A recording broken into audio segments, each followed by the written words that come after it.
Okay, there we go. Awesome. All right. So welcome in, everybody. How long have we been doing this show now? What are we on? 6 years, Skrabe? Yes, coming up on 6. Yes, yeah, and we still don't know what we're doing. Well, we got it. This is a new element, to be fair. I know it is. It is trying to get you on the YouTube feed from Peoria. Trying to get everybody together in one picture. So yeah, I get it. I'll give Skraby a little pass on this, but only a little one. Thanks. You're welcome. Padres currently in action right now, losing to the Diamondbacks 5-3. We'll get into a little bit of that. RJ Anderson, CBS Sports, will join us in the 2 o'clock hour to talk a little bit about the article he wrote, the Padres, talking about Mr. Jackson Merrill and some reasons why he thinks he will be on the big league roster. We'll get into some of that. We got a Fantabulous Sports game show. You know, that's always fun, at least for half of us. And then, well, 2/3 of us. I enjoy it. Yes, that's right. Chris, I really enjoy it. Yeah. But gentlemen, how's the day going? Is it beautiful in San Diego today? Beautiful indeed, Tony. Not a cloud in the sky, but I hear that we are expecting some rain tomorrow. I can't keep up with it anymore. I mean, so much you know the story. Weather rant coming. It is a weather rant. My weather rant is so simple. Just you live in San Diego, stop complaining about the weather. But that's what it. you're That's doing my right entire. now. I'm not complaining about it. No, I just said it might rain about tomorrow. people complaining. I can't deal with people complaining about our weather. This is the best weather on earth. Not even close. It's not better anywhere else. So just, if it rains, wear a jacket, bring an umbrella. It's not that tough. Hawaii's pretty nice. Not that tough. Hawaii's weather is pretty nice. It rains a whole lot more in Hawaii than it does here. But it's often on scattered showers. Anyway, I'm just saying. Are you kidding me? If we exchanged weathers with Hawaii, I would promise you people here would be extra miserable. Yeah, our weather's better than Hawaii. There's nothing better to me. There's top 3 things in my life. Stepping off of a plane and smelling Hawaii is one of the best. Smelling Hawaii. That is one of the best. That is one of the best. I give you that. So Chris wanted to make fun of me. Tony agrees with me. I do want to make fun of you. What does that mean? Smelling Hawaii. It smells like flowers. It has this go to a flower shop. This like sweet aroma in the air. What if you walk into a flower shop? You probably get the same thing. No, because it's not the humidity. I don't get to take the wiki bus from the airport. All right, God forbid that's one thing you like. What are the other 2 things? They're right, because there's not much that you said like. 3. I'm happy to hear there was 3 things in your life you like. One is smelling Hawaii. Well, I don't know if I can deal with whatever the next 2 are going to be. Smells. We're not talking smells. We're talking the 3 things that you said that you just love in smelling life. Hawaii is number 1. Okay, so I can't imagine what comes in below that. Newfound love would be when this is really embarrassing. Newfound love would be when Lucky and I are on the walk and he always stops to smell the flowers, and it reminds me I need to stop and smell the flowers. So that's something that I love. All right, I actually give you that one. I like that and then the third. What's the third one, Skrabe? The third one is when I've only done this a few times in my life, but when I feel like you're making this up on the fly. No. I've done this a few times. I don't know. He seems pretty prepared for this. I love going in the middle of nowhere into like a cabin and just turning off my cell phone and just doing nothing for days on end. That's so you all right. So what you does just nothing sit in silence? Mean? What does nothing mean? Because I like that. doing nothing also. But doing nothing means not setting up the camera system every day, not having to do podcasts, taking walks with nature with Lucky, and he can go climb through the mountains. It basically sounds like what you're saying. Your number 3 thing is playing video games without interruption. Well, that would be nice. That would be nice. So that's the real answer to it. Although video games, I mean, you don't just sit there and stare at the wall. No, I don't sit there. All right. Well, you said you do nothing. Yeah. When I say do nothing, I mean not only did he say he does nothing. He said he goes out to the middle of nowhere, right, and then turns his phone off. Can't be disturbed. Nothing. You can turn your phone off in the middle of somewhere and still get a similar there is reaction. Something different about being in the middle of nowhere and turning off your cell phone, because you really do feel alone, and I love that feeling. I think it's incredibly liberating. I know last night we went to dinner with some friends, and it was the 4 of us all there, and we were having a nice discussion all night long, the 4 of us. 3 of the 4 of us had their phones with them, And those three people spent, a little bit of time, looking in their phones or looking up some information or finishing up a conversation. I think the other couple, their daughter or somebody was texting them. I was the one who did not have my phone, and it's just great. Was that by design or accident, though? Yeah, No, it's by design. I leave it in the car. Okay. You left it in the car. There was no reason for, whatever somebody might have needed from me at 8:00 on a Monday night could wait till 8:30. So I just leave it in the car and I deal with it when I get back to the car if need be. My wife does not ascribe to that method. No. She takes the phone with her wherever she goes. Whenever she's sitting in the car, in the passenger seat, she's scrolling Instagram or tweeting or texting. And if I have the audacity, Tony, don't do it. Don't bring you up, dare. Hey, when we're in the car, is it possible for you to not be on your phone? Guess who gets yelled at when I say that? You, my I look over and I'm like, should I say something? No, don't say anything. Don't do I it. gotta say something. Don't say anything. It's my 50th time in a row that I haven't said anything. Honey, you're on the phone to get in the car. I am not. I'm never on the phone in the car. Yeah, it's a lost argument. You're missing one thing, that though, Chris. When leaving your phone in the car, I have several games that every hour I need to deliver items with my trains, or else I don't move forward in my game. So I have to check. So you're playing a game. Oh, I just log on for 5 minutes. I send my trains on their way. I wait an hour, and then I come back and I send my trains. Your trains? Yeah, it's called Train Station 2. I don't know what you do with your world. Tony and I have established that he likes SimCity Build It. I like SimCity Build It. I haven't been on SimCity in a few years. Me too. It got too complicated. It was addicting. It was definitely. Then they started adding things that I was like missing because I was like not locking in on it. Basically, they couldn't figure out what it was for. They wanted you to they found more ways for me to try to charge my credit card. So I don't know. Anything that you have to continually do sounds more of an annoyance than an enjoyance. I think I just said the word enjoyance, which I don't believe is a word. I was going to go with it. Yeah, I was going to go with it. Thank you. You guys been watching following along the Padres game today? Have Slightly. not. I haven't followed along a single spring training game yet, Tony Gwynn Jr. I hate to say. Really? Yeah. I check box scores. I read stories in the paper. I watch whatever video pops up on MLB Network. But I did see Pedro Avila give up a home run to Suarez of the Diamondbacks today. Yes, I saw Avila's that got too. an ERA of about 9.82, which I feel bad for him because I think he could be a legit guy in the rotation. But, how are you going to choose Pedro Avila with a 9.82 spring ERA? That's going to be tough for him.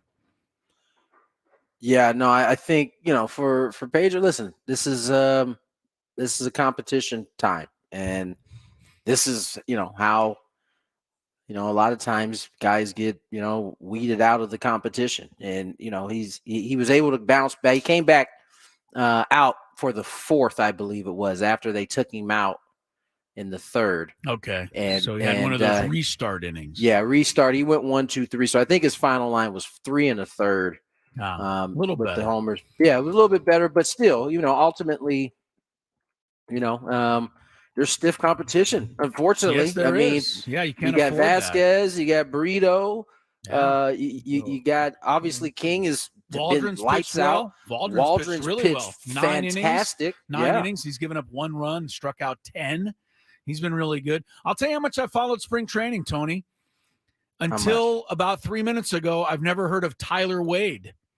Ball. I don't even know who that is. Yeah, he's been doing well this spring training. And he's from here, right? He's from Murrieta. He's a local kid. He had 2 RBIs today. He's hitting 348. He's got 3 stolen bases this spring. He's left-handed. So this is a guy who, last year he was with Oakland, but he first came up with the Angels. Okay. And kind of came on the scene there. Never heard of him until a few minutes ago. I tell you, man, we've been talking about it. The competitions are legit. And listen, in terms of what's in camp, legit not meaning like this, and some of them certainly could, but I'm not saying that anybody's going to become an all-star out of this group. I'm just saying in terms of the competition, it's not weak right now. They're making the decisions stuff. Tyler Wade, you mentioned the rip he had, the 2 RBIs against Ryan Nelson, who was dealing for the most part against the Padres until that point. And so, yeah, man, the competition is getting stiff, and time is a ticking. Time is ticking. Yeah, I mean, you got 10 days till you leave, or less than that. Now, AC wrote a thing about the competition in the outfield, and I think everybody's kind of aware of that one because you've got a Zokar, and you've got Merrill, and you've got Marcy, and Mercado, and Cal Mitchell, and Profar, and whoever else, and 3 or 4 of these guys are going to make it. But what about the competition in the infield? We know who the starting 4 is, right? When everybody's healthy. Yeah. But who's going to come off the bench in the infield? Is it going to be Wade? Is it going to be Graham Pauley? Is it going to be Marcano? Is it going to be, Batten? I mean, who's going to get those spots? Because you just talked about competition.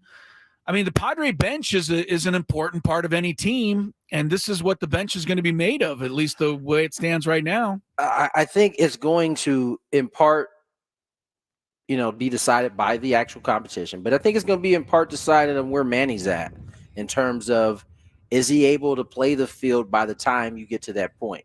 Because if he's not, you're basically penciling him as your DH then. Right. And somebody who's going to have to play at third on a consistent basis. And so who do you like there if that's the case? Batten, or do you like Rosario, or do you like somebody else? Aggies look good. I mean, Batten, we know he can pick it. Like, he can play defensively. He just hasn't swung the bat very well in camp so far. Wade, I can't recall. I think he's played third a couple of times. He certainly, and he's left-handed. He certainly has played it. I know he's played second and third for sure, or second and short for sure. Yeah, let me look him up real quick while you're talking about him. I think right now he probably is the leader of the pack. Interesting. I would say so. Because outside of that, I mean, Paulie, has got some sneaky bat speed. Can he play third? Can he, he is a left-handed bat, so there's a bonus for him. Right. Wade has played some third, Tony. Yeah. Each of the last 3 seasons, he's played some third base. Not a ton, but he's been over there. So, yeah. So I would say right now, based on the performance and based on the fact that we saw Manny miss, 3 or 4 games in a row, and then he came back and he's DH'd in those 2, right, that he may not be ready for the field by the time we head to Korea, which I think at that point it would only strengthen the fact that you probably could get Wade could be that guy. Who had Tyler Wade in the pool as being, in the draft choice, being the third baseman on opening day in Korea?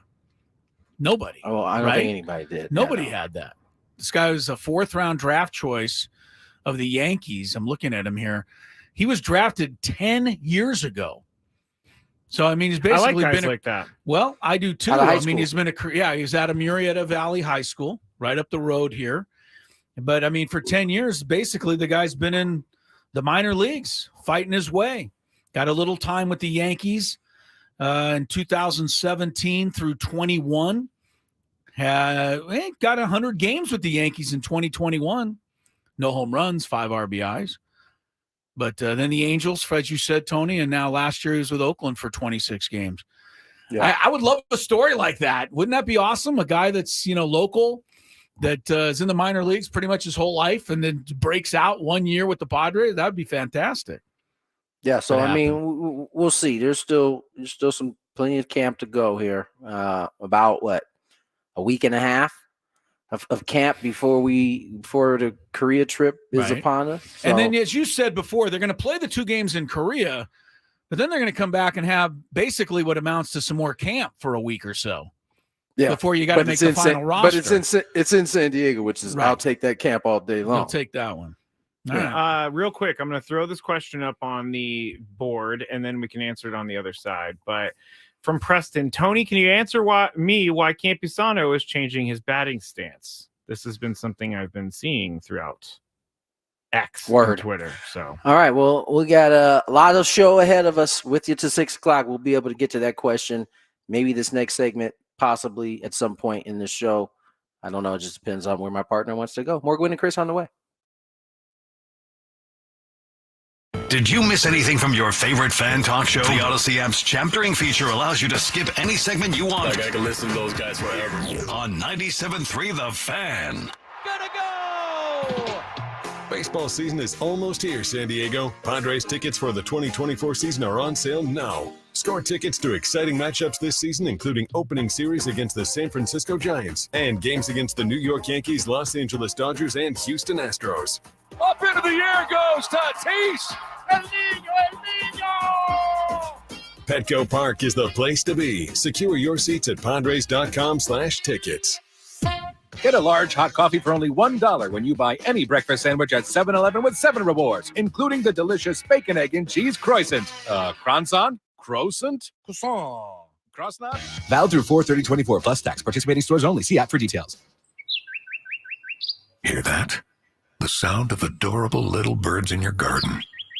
And if you were here, you'd taste the 2 sweet but tiny tomatoes you grew all by yourself. But you're not here. Because your self-care happens when you're riding your motorcycle, protected by Progressive, on your way to the store for a pack of normal-sized tomatoes. So if you ride, switch to Progressive, America's #1 motorcycle insurer, without getting your hands dirty. Progressive Casualty Insurance Company and affiliates, not available in all states. People who come to cricket stay with cricket, just like our customer Jaron. I'm the singer and guitarist in a band, and I use my cricket phone for everything. It's basically like another band member. Don't miss a single beat. Switch today and get a free Samsung Galaxy A14 5G. Smile, you're on cricket. Real customer paid for testimonial. Must bring your number to Cricket on up to a $60 a month voice plan depending on device. Select models only while supplies last. First month service charge and tax due at sale. Cricket 5G requires a compatible device and is not available everywhere. Fees, terms, and restrictions apply. See store for details. Getting quality employees to fill positions in your company is essential. But finding those people can be a major hassle, unless you use ZipRecruiter.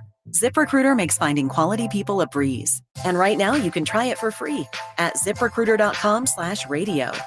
With ZipRecruiter, one click sends your job to hundreds of top job sites. But more than that, ZipRecruiter's advanced technology identifies the candidates with the skills you need, sends you a list of great matches to review, then actively invites them to apply for your job. And the results speak for themselves. 4 out of 5 employers who post on ZipRecruiter get a quality candidate within the first day. That's right, the first day. Now you can focus on your business and let ZipRecruiter do the work finding the best people for you. See for yourself. Experience the ease, efficiency, and power of ZipRecruiter for free. Just go to ZipRecruiter.com/radio. That's ZipRecruiter.com/radio. ZipRecruiter.com/radio. Gambling problem? Call 1-800-GAMBLER. GEGE 0000466. Hey, it's Ben and Woods. By now, you should know that 7 Mile Casino is San Diego's closest, friendliest, and all-around best place for California-style blackjack, Texas Hold'em poker, and all your favorite card games. But did you know it's also a great place to watch sports? There are TVs everywhere you look, and the phenomenal wood-fired pizzas, pastas, and great salads at Sammy's Bar and Restaurant. Don't forget about the 24/7 players menu and a next-level brunch on Saturdays and Sundays from 9 a.m. to 3 p.m. And did we mention how close it is? 7 Mile Casino, just minutes from downtown. Without the ones like you, who work tirelessly to keep things running, everything would suddenly stop. Hospitals, factories, schools, and power plants, they all depend on you. No matter the weather, emergency, or time of day, you're the ones who get it done. At Grainger, we're here for you with professional-grade industrial supplies. Count on real-time product availability and fast delivery. Call, click Grainger.com, or just stop by. Grainger, for the ones who get it done. This is your 2-minute warning before we get back to Gwynn and Chris on 97.3 The Fan. Hi, I'm Henry Winkler. My eyes are very important to me. My eyes connect me with everything I love. I loved my late father-in-law dearly. He always lit up a room, but his vision dimmed with age. He had age-related macular degeneration, or AMD. And since partnering with Apellis, I've learned there's an advanced form of dry AMD called geographic atrophy, or GA. His struggle with vision loss made me want to help others know about GA's warning signs. For some, colors appear dull or washed out. For others, hazy or blurred vision make it hard to see details, like fine print on price tags. Many have trouble seeing in the dark, making driving at night difficult. GA gets worse over time and cannot be reversed. If you think you have GA, don't wait. Treatments are available. Ask a retina specialist about FDA-approved treatments for GA and go to GAWon'tWait.com. I lock up my Old Spice Fiji aluminum-free dry spray to keep that 24/7 lasting freshness safe for myself. Fresh coconuts, palm trees in the wind. It's like catching waves in Fiji. Actually, I just talked myself into a refreshing spritz of Fiji. My Old Spice is missing! No! Thanks for calling Discover. This is Gabby. Hey, Gabby. It's Jennifer Coolidge. Hi. I'm so glad I reached you at 2 a.m. Oh, of course. Anyone with a Discover card can call and talk to a real person 24/7. Now, how can I help? Yeah, I used my Discover card to buy these yellow pleather pajamas, and I'm just not sure I'm pulling them off. 24/7 U.S.-based customer service. It pays to Discover. Limitations apply. Learn more at discover.com/credit card.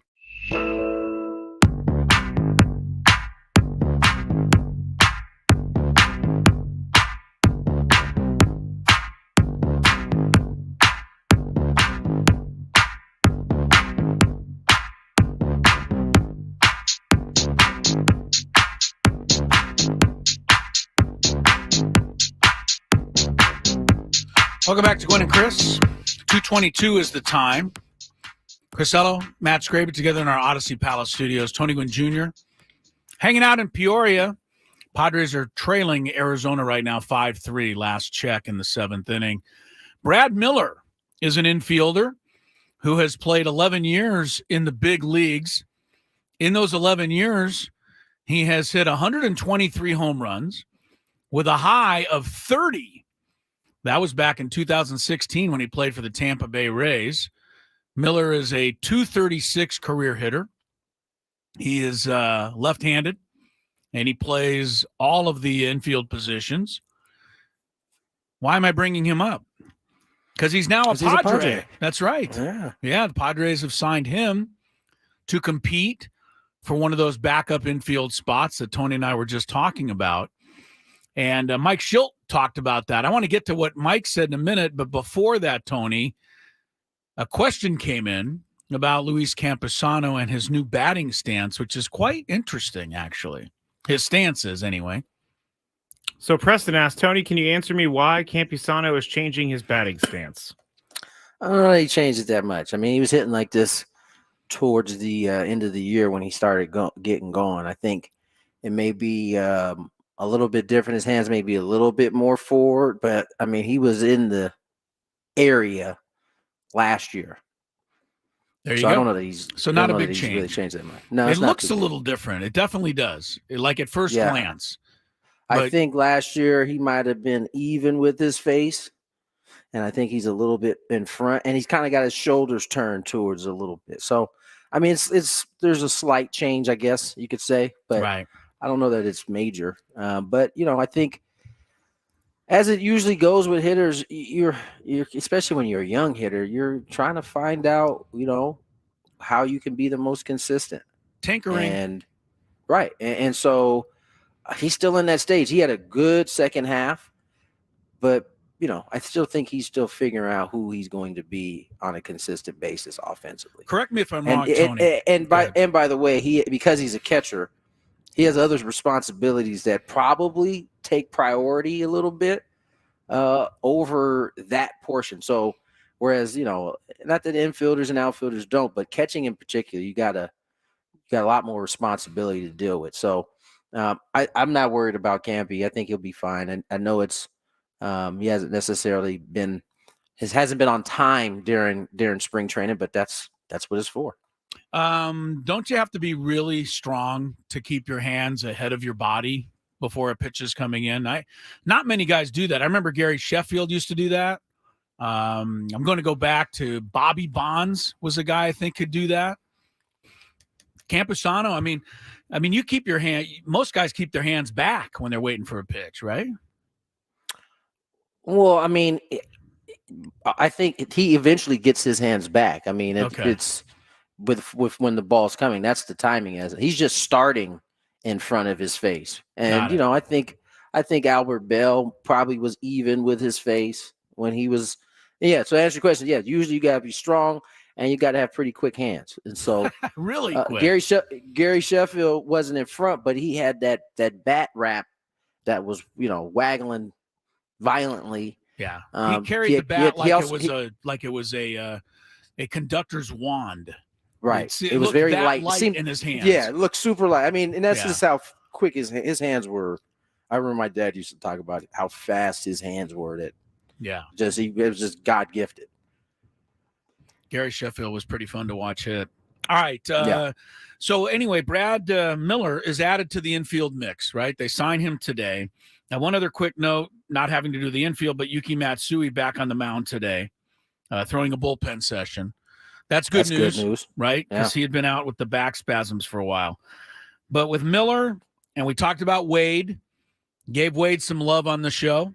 Eggy Rosario, Matthew Batten, Graham Pauley, all of these guys are in the mix to get jobs with the Padres in backup infield spots. Here's what Mike Schilt had to say about that competition.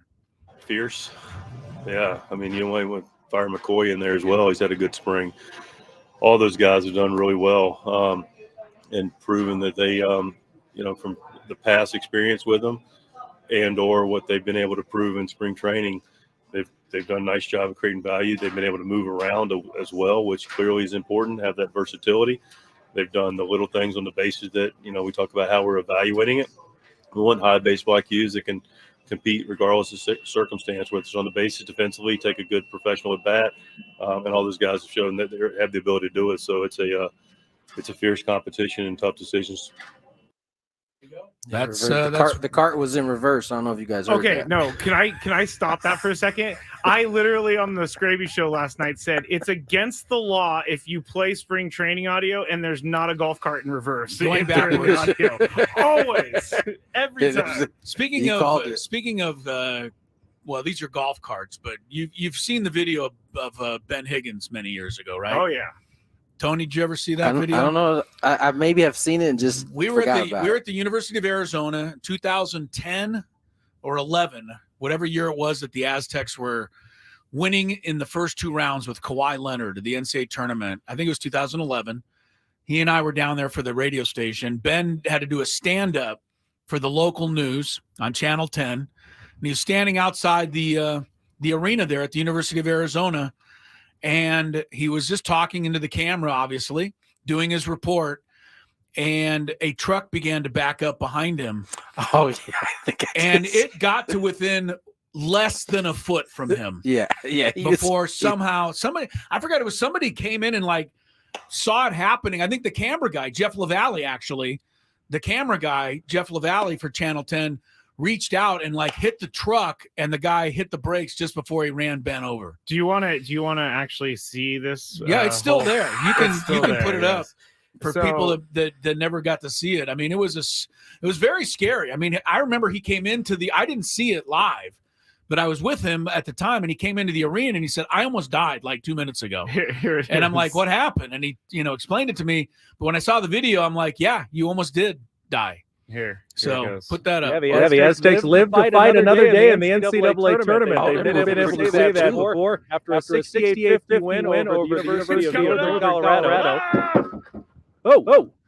They still have some unfinished business here in Tucson. Listen, Back live here in Tucson, and just barely, the Aztecs advance to face Temple University on Saturday, the 7th. I think it's when that game will be played, although you figure it'll be sometime in the afternoon. They've never been able to say that before. After a 68-50 win over the University of Northern Colorado. They still have some unfinished business here in Tucson. This report. That's why Back live here. That's why Ben Higgins is the morning show host right here. Dude, he kept. I mean, I don't know if he knew the car was backing into it, but he kept his cool. He didn't know. Whole time. No, he didn't know. He did not know. That came a lot closer than a foot, by the way. It looked like inches. Right, inches away from just getting run over by that truck. That is something that comes up on their show all the time. I think it's one of their commercial break videos that loops. Yeah. But it usually comes up on our show here and there. It's still funny. I'll never forget it. It's not funny. It's really it's hilarious now that he's okay. Yeah, because he's I alive. don't know that it's hilarious. It is. Hilarious might be overshooting it a little bit. I laughed my patootie All off. right, I'm glad you like it, Skraby.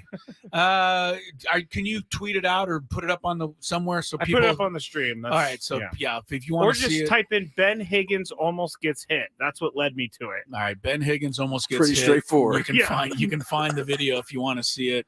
It was quite the close call. All right, we'll take a break. When we come back, RJ Anderson, CBS Sports, wrote a great article. It's all about Jackson Merrill and how he's not only going to, make this team, but could be a huge factor for the Padres. I know a lot of people out there think that's the case. We'll talk to a guy who knows a lot about it when we come back on Gwynn and Chris. Ben and Woods on the Fan. This is how we began. Okay, I want to hear it, and then we'll judge ourselves if we missed it. This is how we began the 8 o'clock hour. 12:10 pregame show today as the Padres go for a sweep of the Miami Marlins in a 5th straight victory. 4-game winning streak after last night's 6-5 win at Petco Park.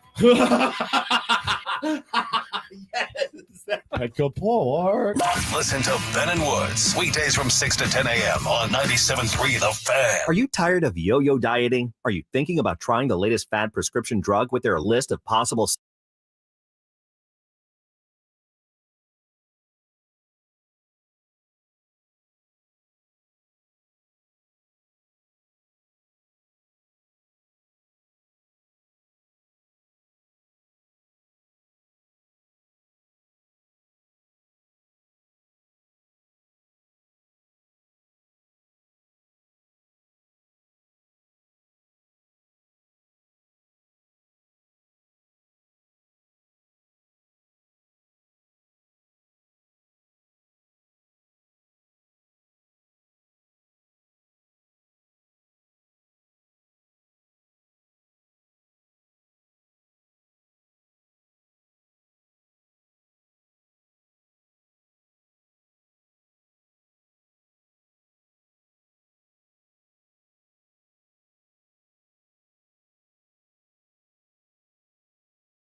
This hour is brought to you by Prize Picks. Cash in on basketball's big moments with Prize Picks, America's #1 fantasy sports app. Use code KWFN for a first deposit matchup to $100. Prize Picks, pick more, pick less. It's that easy. Gwynn and Chris, Tony Gwynn Jr., Chris Ello, Matthew Skraby, RJ Anderson will join us here shortly to talk a little bit about the Padres from a national perspective. And certainly we know what the local perspective is. And last year, the National weighed in pretty early on the Padres because of the names that were on the roster. Only one or two have been subtracted from that roster. Still a pretty star-laden roster, even without Soto and Blake Snell. So we'll get a chance to hear what RJ has to say here in a few minutes, fellas. Well, I mean, obviously the hype is not the same, though, right? I mean, it's just not for this season, and that's okay. Hype doesn't guarantee success. If it did, the Padres would have been in the World Series last year for sure. They had more hype than any team in baseball, or as much as hype as any team in baseball. And this year, what was the win total last year? Like 92, 93? I want to say it was 92. Yeah. I mean, this year it's looking at it right now. I mean, up to the moment, it's 81.5. So just a little over 500. Barely. They say they're going to be worse than last year by a half game. Right. They won 82 last year. But, losing Soto in the minds of most people is a blow that cannot be overcome. And it certainly won't be overcome in the minds of many people. It won't be overcome by guys we've never heard of, on a national level. So that's why I think the number's so low. This is why you play the games. All right, let's bring RJ Anderson, CBS Sports, joins us here on Gwynn and Chris. RJ, it's been a minute. How are you, my friend? I'm doing well. How about yourself?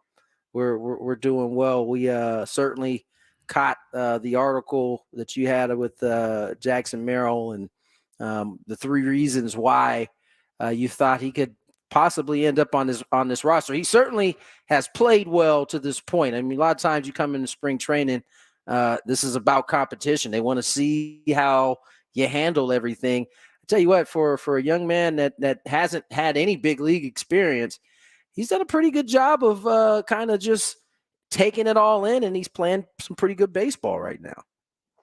Yeah, you have to do some things right for Fernando Tatis Jr. to be calling for your spot on the opening day roster on a national broadcast. So, yeah, he's a very talented player. He's been on the ascent in spring 2021, I believe it was. He kind of came out of nowhere in the late stages of that draft cycle and turned himself into a first-round pick. And since then, he showed why the Padres are so high on him. Really talented contact hitter from the left side, has full power. Might end up having more power than we think if he can, add a little loft to that swing. And he's a good athlete, as you've probably seen in the outfield. And, there are a lot of scouts who believe he'd be an above-average shortstop. And maybe he will be in time. But, for now, they're using him in the outfield. And, yeah, he's got a chance to be a pretty solid player over the long haul. RJ, can guys that have played mostly no higher than AA? I know Merrill stepped into AAA for just a short bit, but does history tell us that guys from AA who haven't played above that can succeed in the big leagues right away? It seems to me that younger players, just in general, are contributing a whole lot more than they ever were asked to before. And a lot of them are coming through. I think of the kid in Texas as Evan Carter, but comes up midseason, ends up starring in the World Series. I mean, can Merrill do it from AA? Yeah, I think so. I think that skipping AAA is something that's reserved for the best of the best young players. And I think that, Tony can probably speak to this better than I can, but, all the evaluators I talked to considered AA to be the big challenge. And once you succeed at the AA level, even if it's only for, a month and a half, 2 months, however long he was there last season, once you've done that, that kind of incentivizes or at least encourages the teams to maybe rush you to the majors and skip over AAA. And we know from the Padres' recent history, sometimes that goes really well, like Fernando Tatis Jr. Sometimes it, requires a little bit more patience, like C.J. Abrams. And, obviously it took Abrams a few seasons to get it together, but now he's looking like a really good player himself in D.C. So, I think Merrill has the skill set to make that jump. We'll find out if it works out, but it's not as rare as it may seem skipping over AAA completely. It's not. Double A is typically where most organizations send their best of the best prospects. You go to AAA when there's the little nuances you got to learn about the game, it seems like, because you get a little bit more veteran-laden rosters there. And it's not that, as RJ said, it's kind of reserved for the elite prospects to kind of skip that level to go to the big leagues. We'll see if that will be Jackson Merrill. RJ Anderson joins us here, CBS Sports. And RJ, obviously last year, from a national standpoint, there was a lot of conversation about the Padres, and rightfully so. You looked at the roster up and down, and it was hard not to talk about that team. But you fast forward to 2024, it's really only minus the two big stars in Blake Snell and Juan Soto. You still got Bogarts, you still got Machado, you still got Tatis, you still got Darvish, you still got Musgrove. I mean, you still have some really talented players, yet you look at what most are saying is an 81.5 win season for the Padres. This team won 82 games last year. Right. Can you see this team, I guess, if by those standards, overachieving this year? Oh, absolutely. Absolutely. I think there's a lot of uncertainty with the back end of the rotation because, these are not veteran names. They're not, well-known names, so to speak. These weren't top prospects for the most part, but you take a guy like Michael King and, if you told me that he could start 25 times for the Padres this year, all of a sudden that win total starts to creep up because I believe that he has the stuff and the command to be a really good starter. But, player health is kind of the great unknown, right? And that's true of a few other cases of them. But I think, if they nailed it with that Juan Soto trade on some of the arms they got back, and if, they push along some of their internal arms like, Lesko, Snelling, there are a few others, Thorpe, obviously. If they push those arms along and that rotation is, better than league average, then all of a sudden, we're talking about a Padres team that can threaten for at least a wild card spot. Yeah, I mean, the interesting thing to all of us, RJ, is the fact that the Padres ended up the regular season 2 games behind the Diamondbacks last year. But for the Diamondbacks, it ended up being one of the greatest seasons in franchise history. And for the Padres, it ended up being one of the worst. And, they almost had the same record. So, but let's go back to Jackson Merrill and what about him kind of stands out in terms of, being able to take a corner outfield spot and be an everyday big leaguer. I mean, I was saying the other day, you got to hit 30 home runs normally to be a corner outfielder in the big leagues and driving 100. I mean, that's a lot of pressure for a young guy. Yeah, and I don't think he's going to hit 30 home runs this season, to be clear. This is a skill set where if he does develop power, it's probably going to take a few years. And obviously Petco is not exactly the easiest part to have left-handed power. So, check those expectations if you're not familiar with his game. But, I think this is the case where the Padres view him as one of their 26 best players. And it just so happens that the construction of the roster has them overflowing with infield talent and kind of lean on outfield talent. So how do you fit him into that equation? Well, you're not going to move Kim, Bogarts, and Machado to the outfield. You don't really want to put Merrill at first base. So, plop him down in the outfield, let his athleticism make him at least an average to above average defender, depending on where he's playing, left field or center field, and, hope that he can hit for average, get on base, steal some bases, and, just impact the game overall, even if he doesn't have that prototypical corner outfield offensive profile. RJ, obviously we're at least for the Padres, you're getting close to the end of spring training because they're headed to Korea, but there's still some spring left to go. I mean, for you, what is it that you're looking forward to as we start moving into, closer and closer to the regular season at the end of this month? Yeah, it's just always about health for me. I don't read too much into spring training performances for the most part. Just stay healthy. Guys are working on different things. They're starting to shake off the rust and whatnot. I guess I pay a little bit of attention to velocity just because, if a guy has dropped significant amount of velocity or has gained a significant amount of velocity, then sure, that's notable. And if they value a pitch, you want to see how that's progressing or if it's not progressing at all. But otherwise, it's really just about getting to opening day and being healthy. Are we overshooting it in San Diego to hope that Fernando Tatis Jr. can compete for an MVP award this year? Or should we – I don't want to expect it because that's really not fair. But a lot of people we talk to around here are saying he is primed for that kind of a run. Oh, I don't think you're overshooting it at all. I mean, he's got massive talent. I mean, he's coming off a pretty good year. It's just a matter of staying on the field, I think. And if he can do that, then sure. Why wouldn't he win a Cy Young Award? Why wouldn't he win an MVP award someday? Because he's that kind of talent.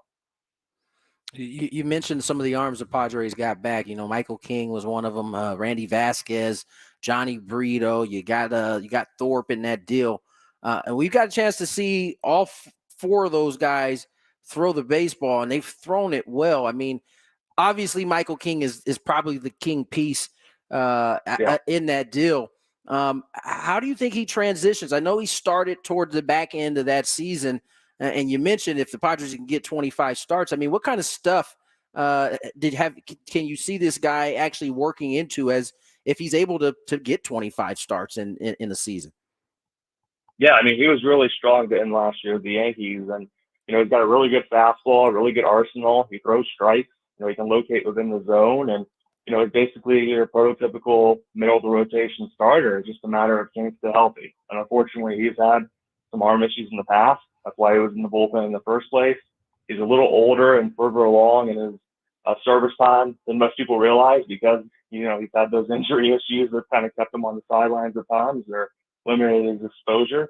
But if he can stay healthy, if you can get 20-plus starts from him, you're talking about someone who's probably going to be an above-average starter and above-average contributor. RJ Anderson from CBS Sports, our guest, talking some good baseball here. And RJ, real quick, I'm going to leave the Dodgers out. I mean, we know what the expectations are for them based on all the money they spent. The two teams we're not as clear on are the Diamondbacks, who were in the World Series, and also the Giants. I mean, to me, you know, those teams have similar over/under win totals as the Padres. What are your thoughts on Arizona? You know, being kind of a team that might have a little more of a target on their back, and you know, the Giants added Chapman. Was that a big deal? And how good do you think they can be? Yeah, so the Diamondbacks, I think you're right that they're probably benefiting from the playoff run last year, and you know, fair enough. I thought they had a solid off season. You know, they added Eduardo Rodriguez, who was somehow kind of underrated as a middle of the rotation cog, despite spending most of his career in Boston. You know, he's always been an above average pitcher basically throughout his big league career. You know, Josh Peterson, Eugenio Suarez were good additions as well. They'll beef up that lineup a little bit. I think they're probably the second best team in the NL West right now. With the Giants, you know, it's a little riskier, I would say, because Chapman, for as good as he's been, you know, the strikeouts are an issue. And when you look at some of his pitch level data, I mean, he has significant issues up in the zone. And right now, this is a high fastball league, right? And whenever you have that combination of issues, you know, swing and miss, and specifically with, you know, high fastball swing and miss, you start to wonder, like, you know, what's this going to look like as he ages further into his 30s? And then, you know, they added Lee. I'll give him a shout out, the center fielder from Korea. He has really strong secondary skills. You know, he can run. He's going to be a good defender. There are some concerns about how his bat is going to transfer, especially in the first year or two. And I know I just point to Kim here with the Padres. I mean, his first year offensively was really poor. He figured it out in years 2 and 3, but you know, there's a chance that there's a similar growing arc or whatever you want to say for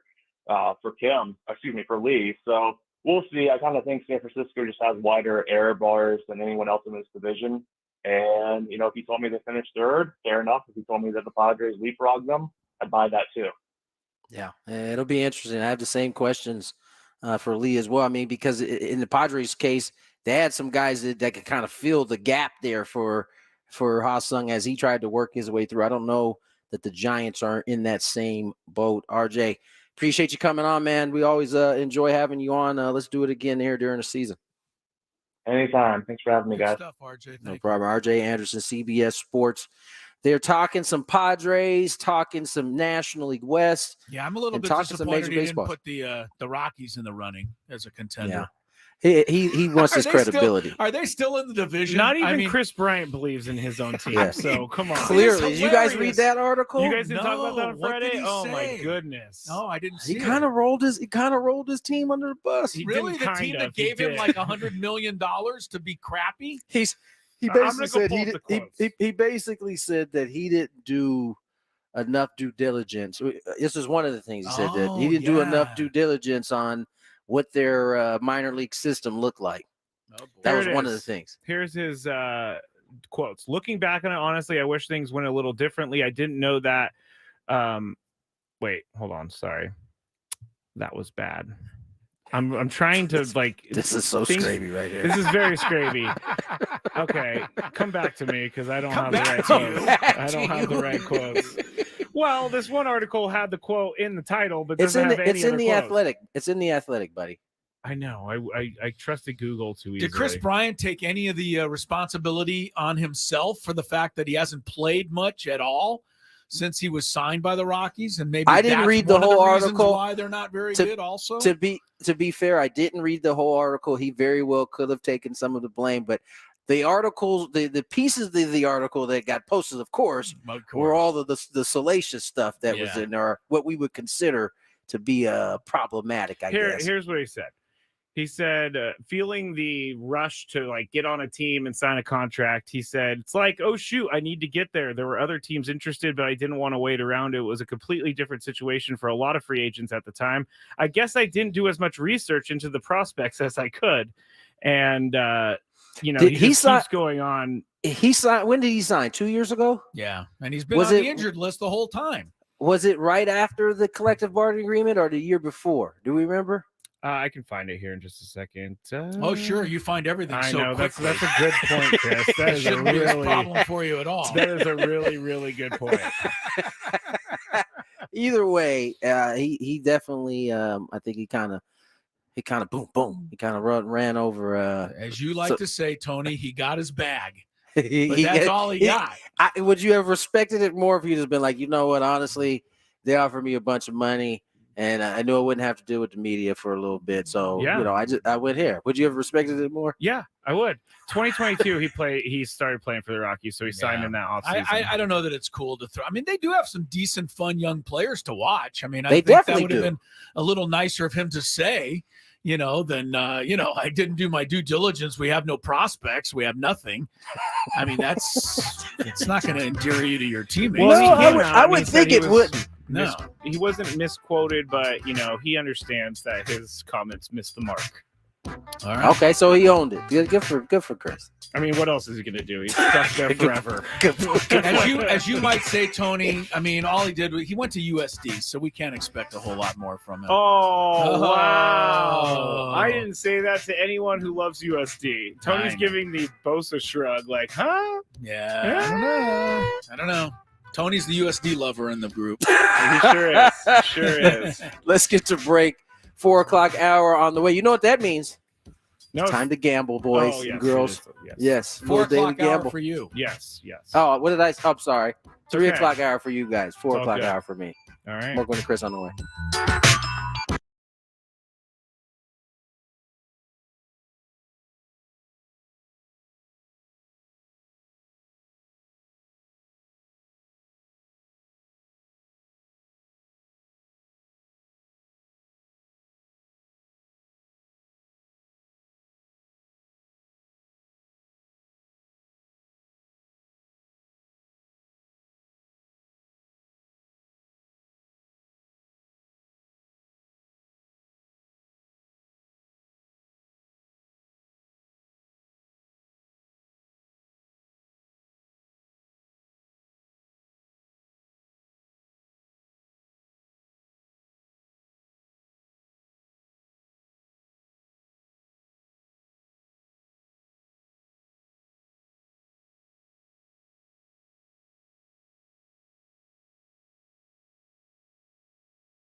Gwynn and Chris starts right now on 97.3 The Fan.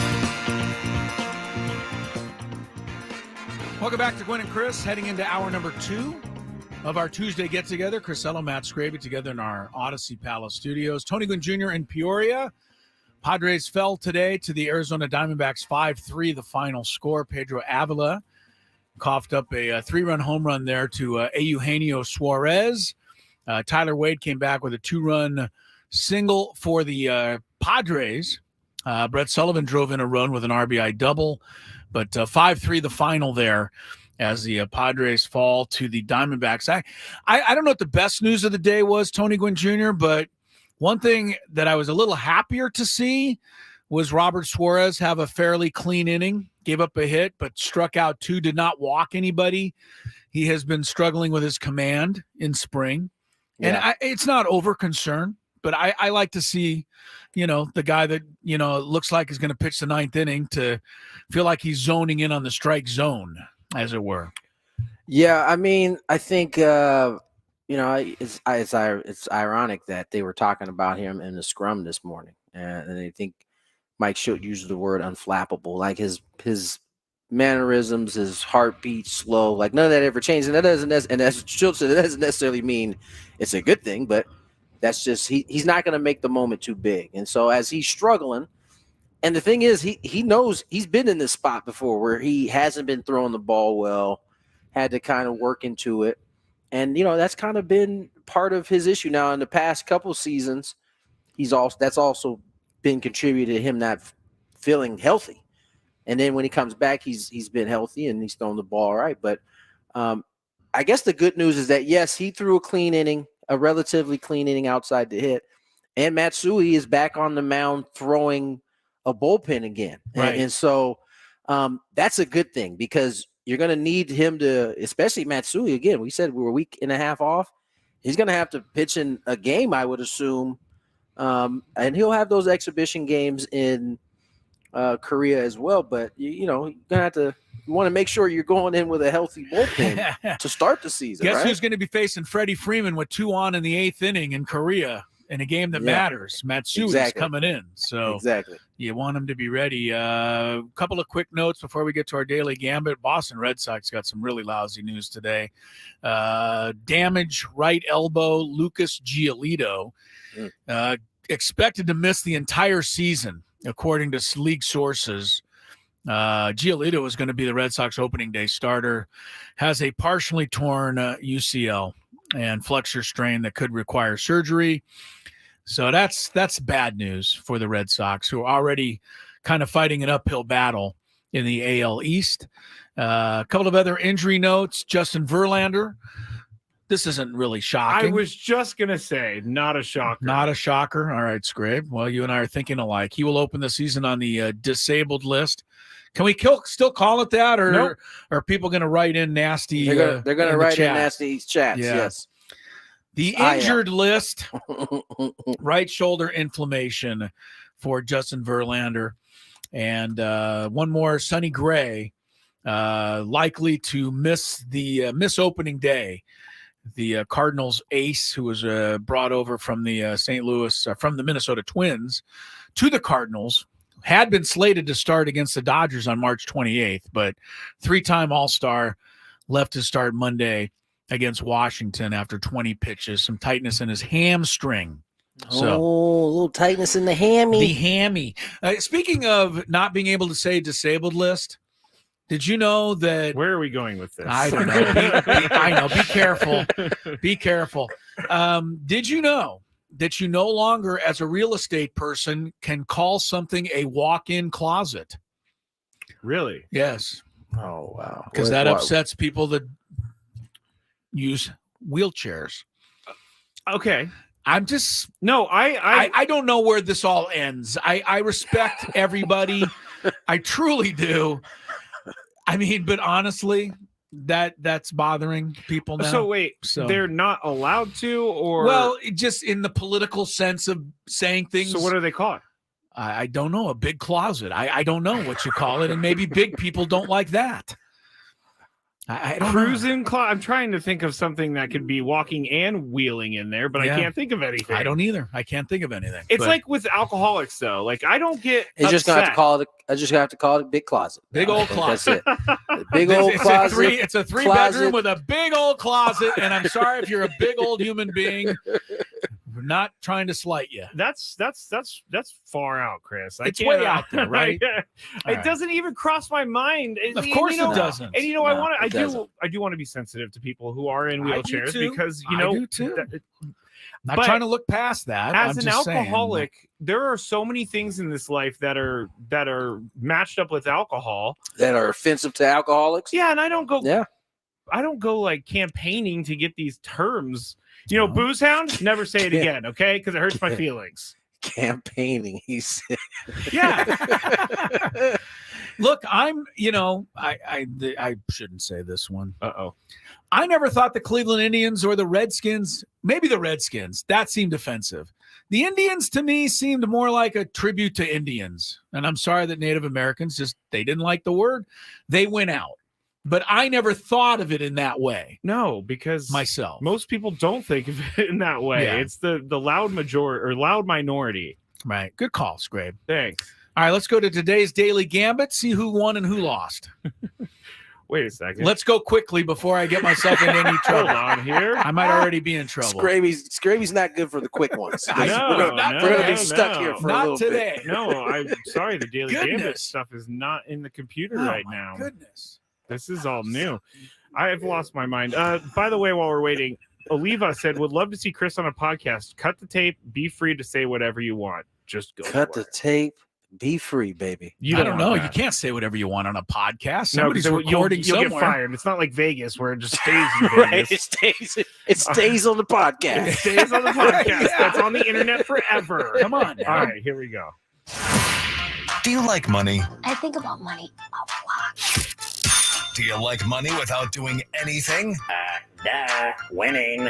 Do you want to make money while watching sports? I think Washington is immortal luck. Washington! Woohoo! If you answered yes, this is your segment. Just don't blame us when you lose. Nothing is ever your fault.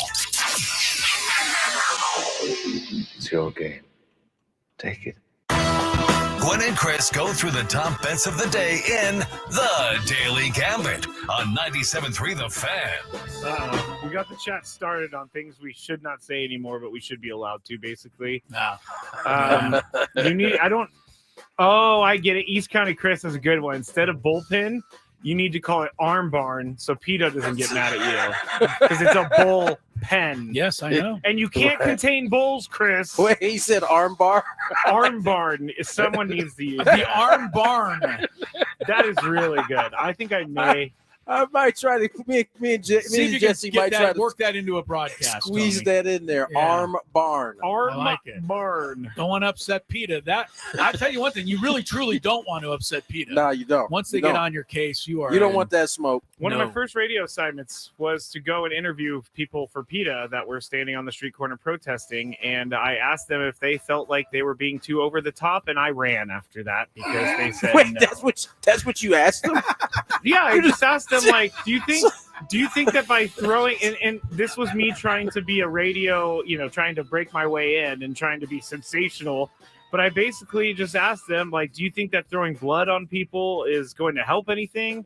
And this lady gave me a look of death, and I realized real quick that it was time for me to leave. So PETA has served some good purpose over the years. I don't want to say that they haven't. They create, but they definitely Yeah. go over the top, whether they want to admit it or not. I think all of us on this show will do anything for animals.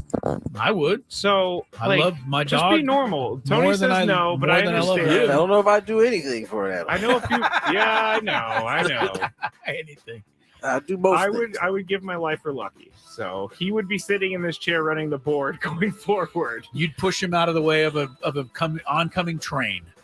Chris, if Take the hit. if a train was coming and Lucky was on the tracks and I saw him get hit by the train, there is zero chance I would ever be able to do anything in my life again.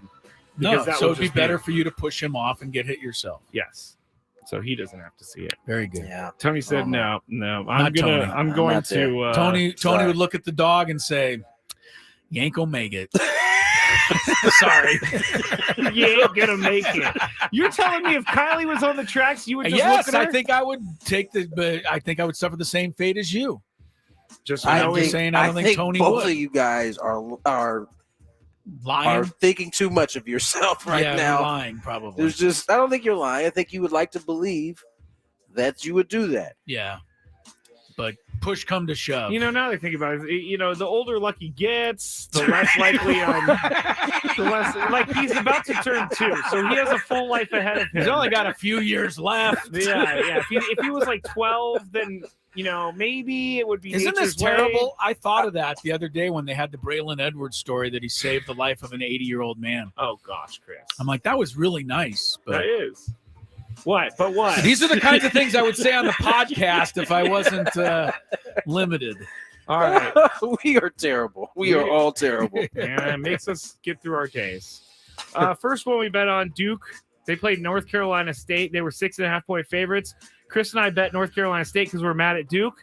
Duke won 79-64. Yeah, we're mad at Duke, Tony, because Filipowski continues to dominate after his brush with death when the Wake Forest people ran the court. He has stretched this out a little bit, hasn't he? Stretch it out, yes. He acted like he died on the court, and then he was back a couple days later. That's why we're mad at that. Oh, what's funny is I knew you were going to have an issue with that. When I saw, because, up until the day before, they were like, he's questionable. He's still sore from, and then boom, he goes out and then plays well. And then he was windmill dunking in the game. Right. Oklahoma City, they were 1.5-point favorites over the Lakers last night. Chris chose the Lakers. I chose OKC, and the Lakers won 116-104. So Chris I was with you there, Tone. The Jazz and the Wizards, the Jazz 5-point favorites. Both Chris and I chose the Jazz over the Wizards, and that was correct. Jazz won 127-115.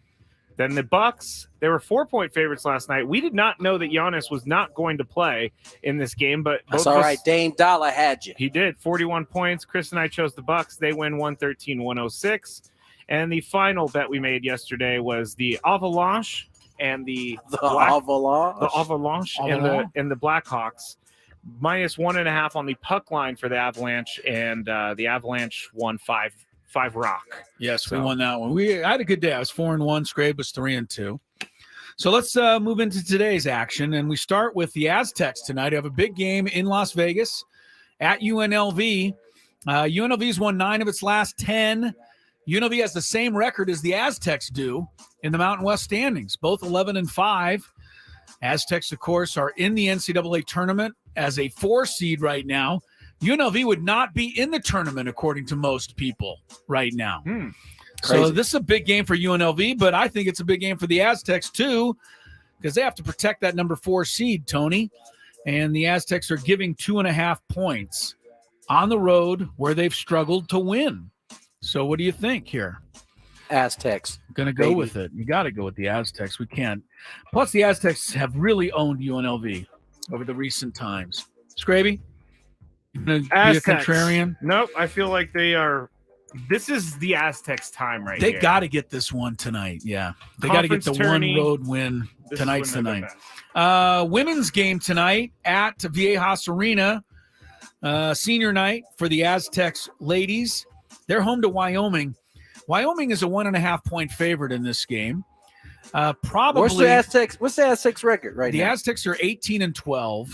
Okay. They are 9-8 in the conference. And they are a couple of games behind Wyoming in the conference standings with 1 game to go. But the reason the Aztecs are underdog is most likely because they lost by a lot on Saturday. Even I can do that math. UNLV. 59 points. 59 points they lost by. Do you think that's why they're underdogs? I would think so. How can what you was the make point them spread favorite again? in their next game? What was it again? 1.5?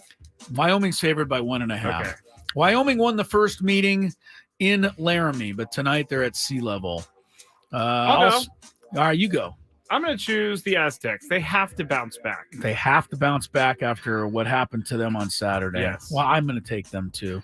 Tony? I'm going Aztecs. You got to go Aztecs. All right. Aztec love. They got to bounce back from that one. Illinois is 2.5 over Purdue tonight at Illinois. I'll go first. I really don't like Purdue. I'm hoping that the Aztecs, much like last year where they wound up in Alabama's bracket, I want them to wind up in Purdue's bracket this year. Chris is asking for the smoke. I am. I would love to see Zach Edey try to defend. Jaden Ledee would just back him right out of bounds. You think Too he's just strong. Big Manny? I hope so. I don't know. Me too. I would love to see it, though. Tony, who do you like here? I'm taking Illinois minus 2.5. Yeah, I'm going to take Illinois, too. Going on the road has been tough for every team this year. Yes, that's right. Skraby? Purdue plus 2.5. You don't get them plus the points very often. Yeah, I'm going to go with them. You'll take Purdue. Yeah. You got them. One more in college basketball. Boise State at home tonight, 5.5 over Nevada.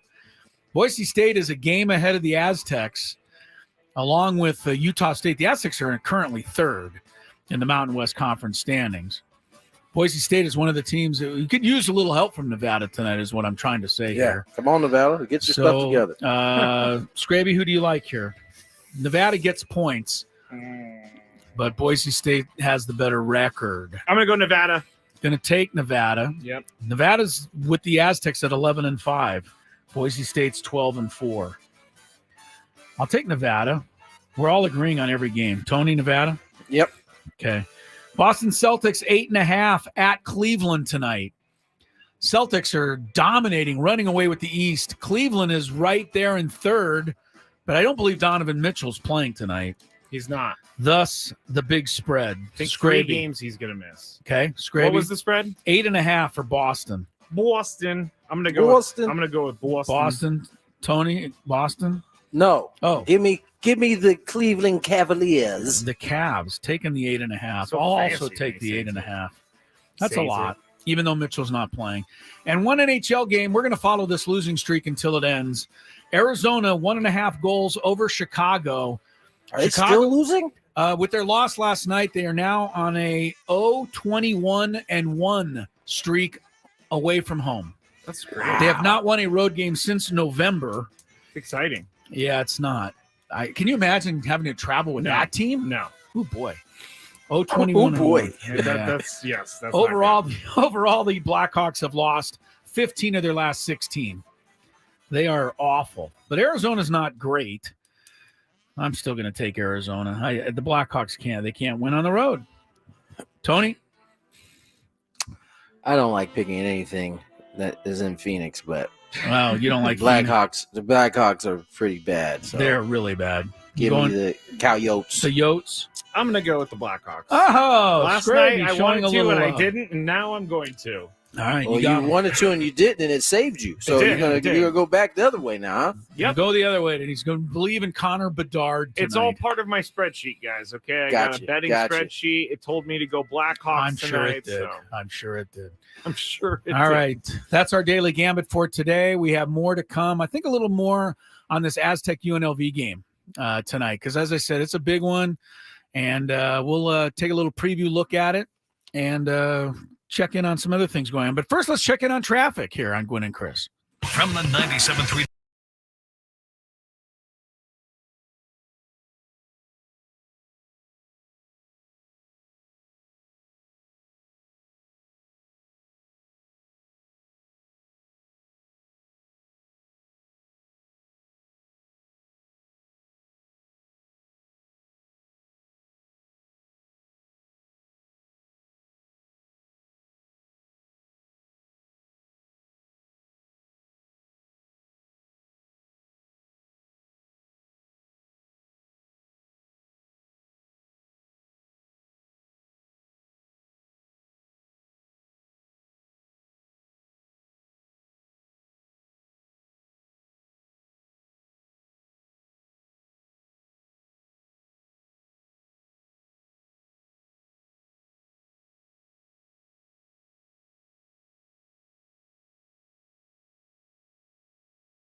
425 here in the desert, 325 out in beautiful San Diego, California. Tony Gwynn Jr., Chris Ello, Matt Skraby. Aztecs in action tonight. Thomas and Mac Arena, right? Or is it at home? No, at the Thomas and Mac, where somebody tweeted out a photo where they put up the big sign, Thomas and Mac Arena, but above that they put the SDSU logo because the Aztecs have owned the Rebels in that building. Yeah. I think they've won 9 out of 10 there or something. 21-6 at Thomas and 21-16, excuse me, at Thomas and Mac's Center overall. But they've been winning there lately too. Yeah, certainly been winning there lately. And that's where they win the conference tournament every year. So a lot of people think that is like, what do they call it? Burrow, Kansas City, Burrowville, what'd they call it? Burrowhead. Yeah, Burrowhead. Yes, Jeez, man. So the Aztecs are doing much the same. Well, the Aztecs themselves aren't, but their fan base, the show. To Chris's point, San Diego State is 13-1 in their last 14 games. Yeah. At UNLV's Thomas and Mack Center. Since March 5th, 2014, San Diego State is 13-1 against the Rebels in TMC, while the rest of the country is 52-110 in that facility. So it's not an easy place to play. However, the Aztecs have dominated. Here, how about this? This is just to show you how much this program has turned. At one point, the Aztecs trailed in the series 26-6. That was 26-6 was UNLV's record. But since then, are 37-11 against the Rebels in the last 48 minutes. 37-11, yeah. Yeah. So of course, all of that is fun to talk about, but doesn't really have a whole lot to do with tonight's game. It has nothing to do right? with You got to go out and play. And I'm going to go back to what Mark Fisher said, the assistant coach, a couple of weeks ago. And he said that the reason that the Aztecs keep losing these close games on the road is because, Tony, their defense hasn't been as good. It hasn't. I think that's a fair assessment. Yeah. I mean, it's not – everybody looks at the offense and says, well, they didn't execute. They didn't get a good shot. This guy missed that shot. This guy – but they shouldn't be in these positions late in games if their defense was San Diego State defense. And I think Skraby brings up a good point picking them tonight. You hope that, now that it's March – they've kind of figured everything out. They also had a week off since their last game, which means nothing but practice the last 5 or 6 days. Yeah. Under Brian Dutcher and, Velasquez and all these guys, that usually is a good thing. So hopefully they'll come out and play a great defensive game tonight because they're going to need it against a team that's won 9 of its last 10 games. They're good, UNLV. So yeah, no, they're real good. I mean, I know they're by some bracketologists that they are not. They're not out of the tournament. They're not in a tournament, but Yeah. they're not far out of it either. No, they're not out. I mean, the only thing that's keeping UNLV out of the bracket projections right now is that they would be the 7th team from the Mountain West to get in. Right. We already know that it is killing these people at the tournament committee to put 6 in. They're never going to put 7 in. No. So that's UNLV's problem. They had some bad losses early in the year. Like they lost at home to Air Force by 30. So that's what's dragging UNLV down. But in terms of the NCAA tournament, but it doesn't change the fact that they've beaten New Mexico recently, they've beaten Colorado State recently, and they've won 9 of 10. And the Aztecs better be ready tonight. Yeah, no, they as you said, they need this win. I mean, they want to stay in that 4 spot. That's what it is. They need to win out in the regular season, and then they need to go ahead and have a deep run. Take care of a little more business. Yeah, take a little 4 seed would be really nice, I think, for the Aztecs. How impressive would that be that they last year were a 5 seed? Like they would have a better seed this year than last year after losing 5 starters basically off that team from a year, or 5 key players from that team. That might be the reason why, right? I mean, you can make the argument that they lose 5 players that were impact players on their team, and they have played as tough, if not a tougher schedule much when you tougher, add in Tony, much tougher. Yeah. Then you add in the Mountain West Conference, and here they are. What's the record on the year is They're 22-7 right now. 22-7, and a much tougher after those losses.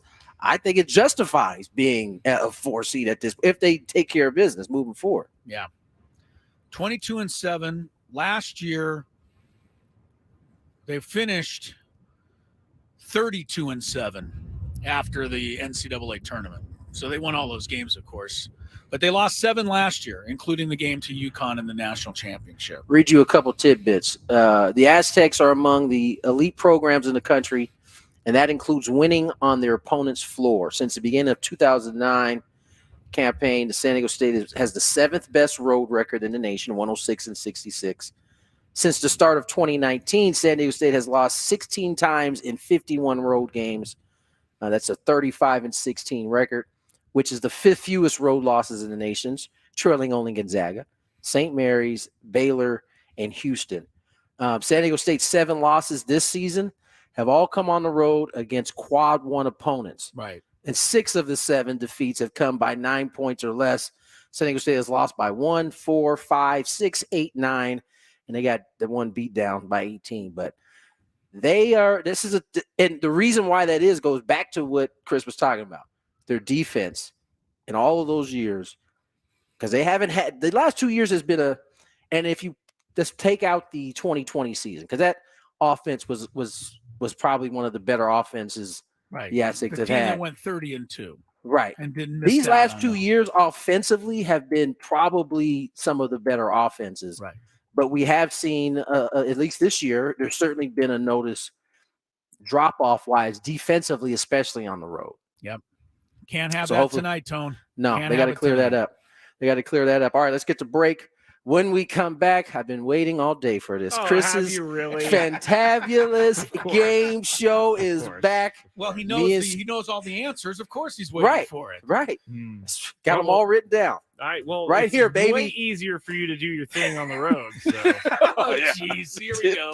He's got Here we go. he's got like a whole bulletin board behind the camera so that he has all the answers. Oh, the bulletin board behind Yeah, the camera. so you're now, huh? looking at the camera, but it's just over the camera. So, all right. Oh, he did turn it around. It's a nice Just kitchen, snacks. actually. Just snacks and water, baby. That is actually a nice kitchen, though. Thank you for showing Well, thank me. you. All right, let's get to break. More Gwynn and Chris on the way.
All right, did you get the last answer? Wait, yeah, okay. Oh, no, we're back on the air. Sorry. Did you catch me giving Tony the answers? I apologize for that. Yes, I did. I see what's going on. You see what's going on. It is time for Chris's Fantabulous Sports Game Show, the game in which I give Tony the answers and Skraby loses miserably to Tony week after week after week. It's not a not. At least that's what the statement. conspiracy theorist among us thinks. Welcome back to the program. 3:39 is the time. This half hour brought to you by our friends at Spiro's Mediterranean Cuisine. If you love Mediterranean food like I do, hummus, people, hummus.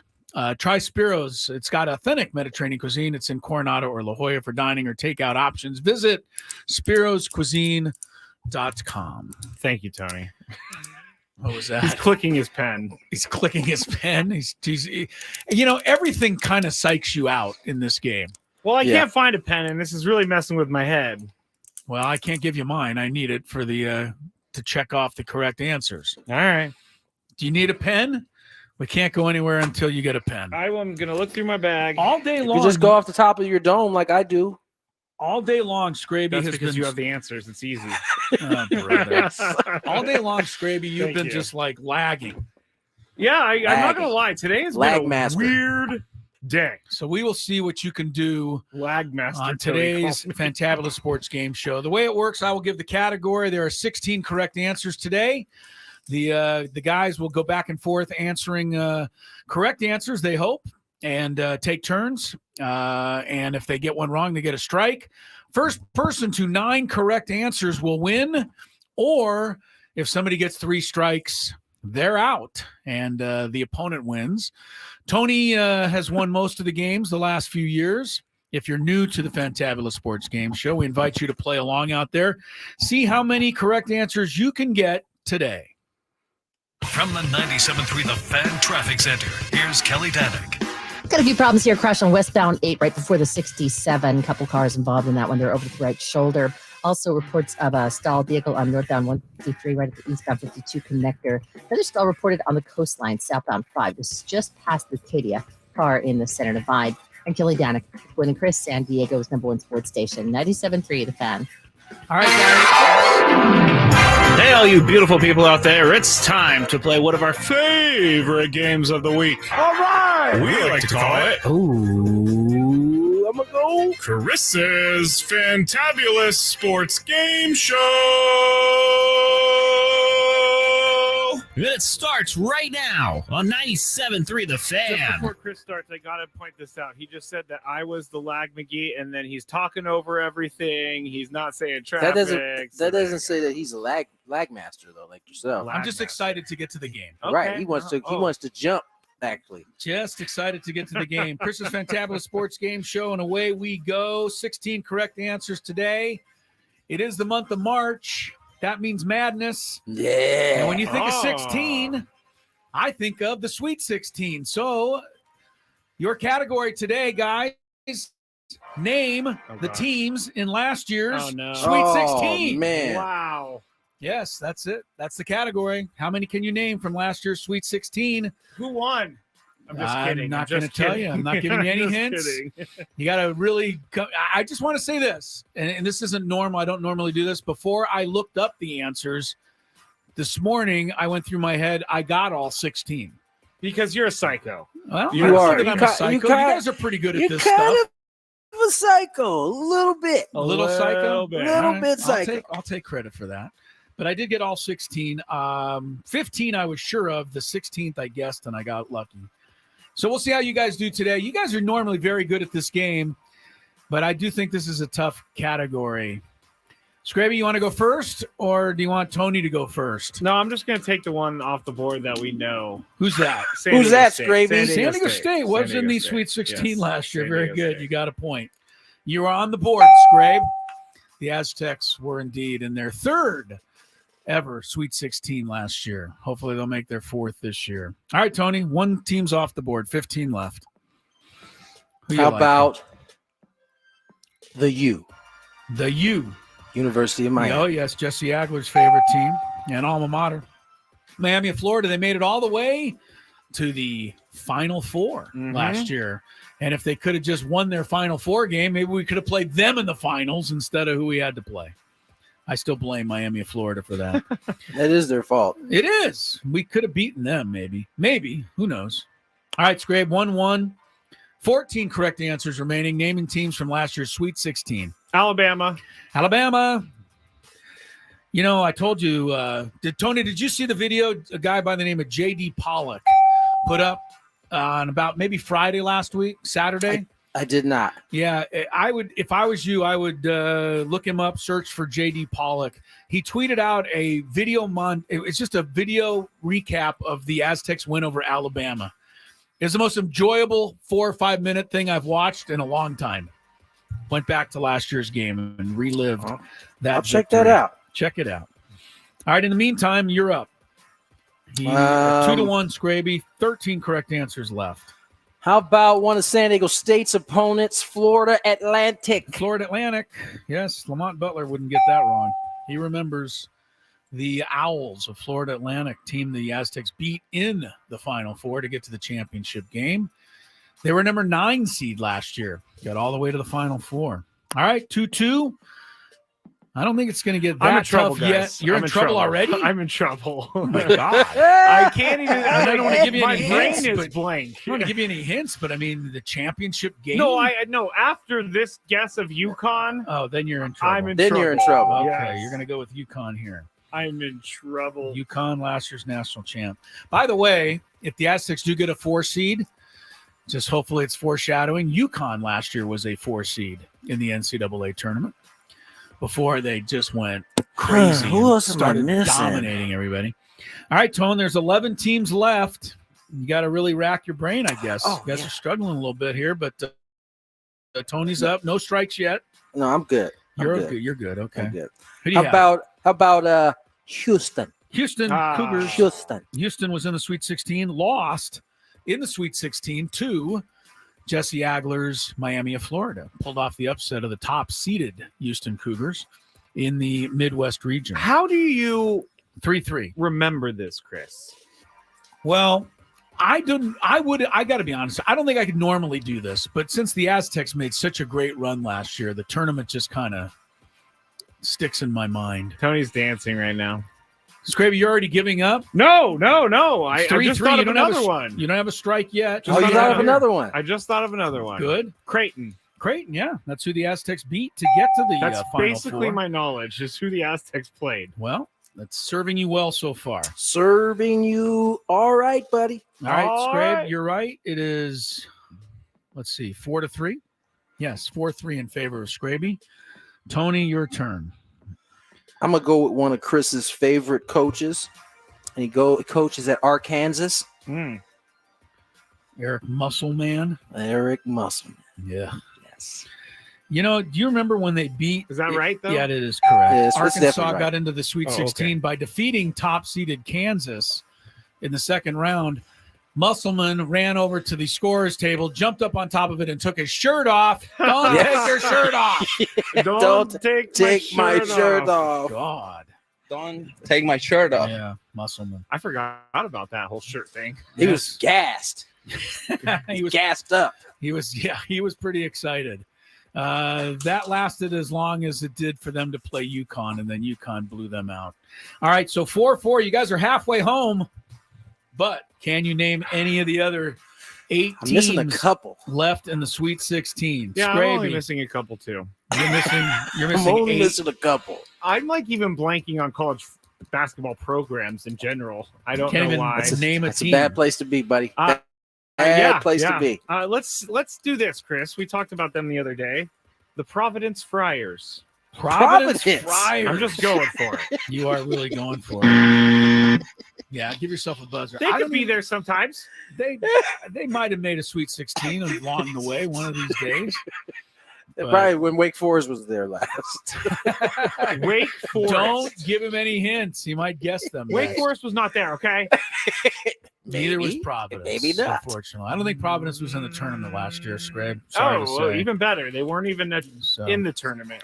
It looks like Tony's going to take over the lead here, or at least it sounds like it to me. Tony, who do you have next? How about the Zags? Zags. They were there. Tony is How so about good at the this. Zags?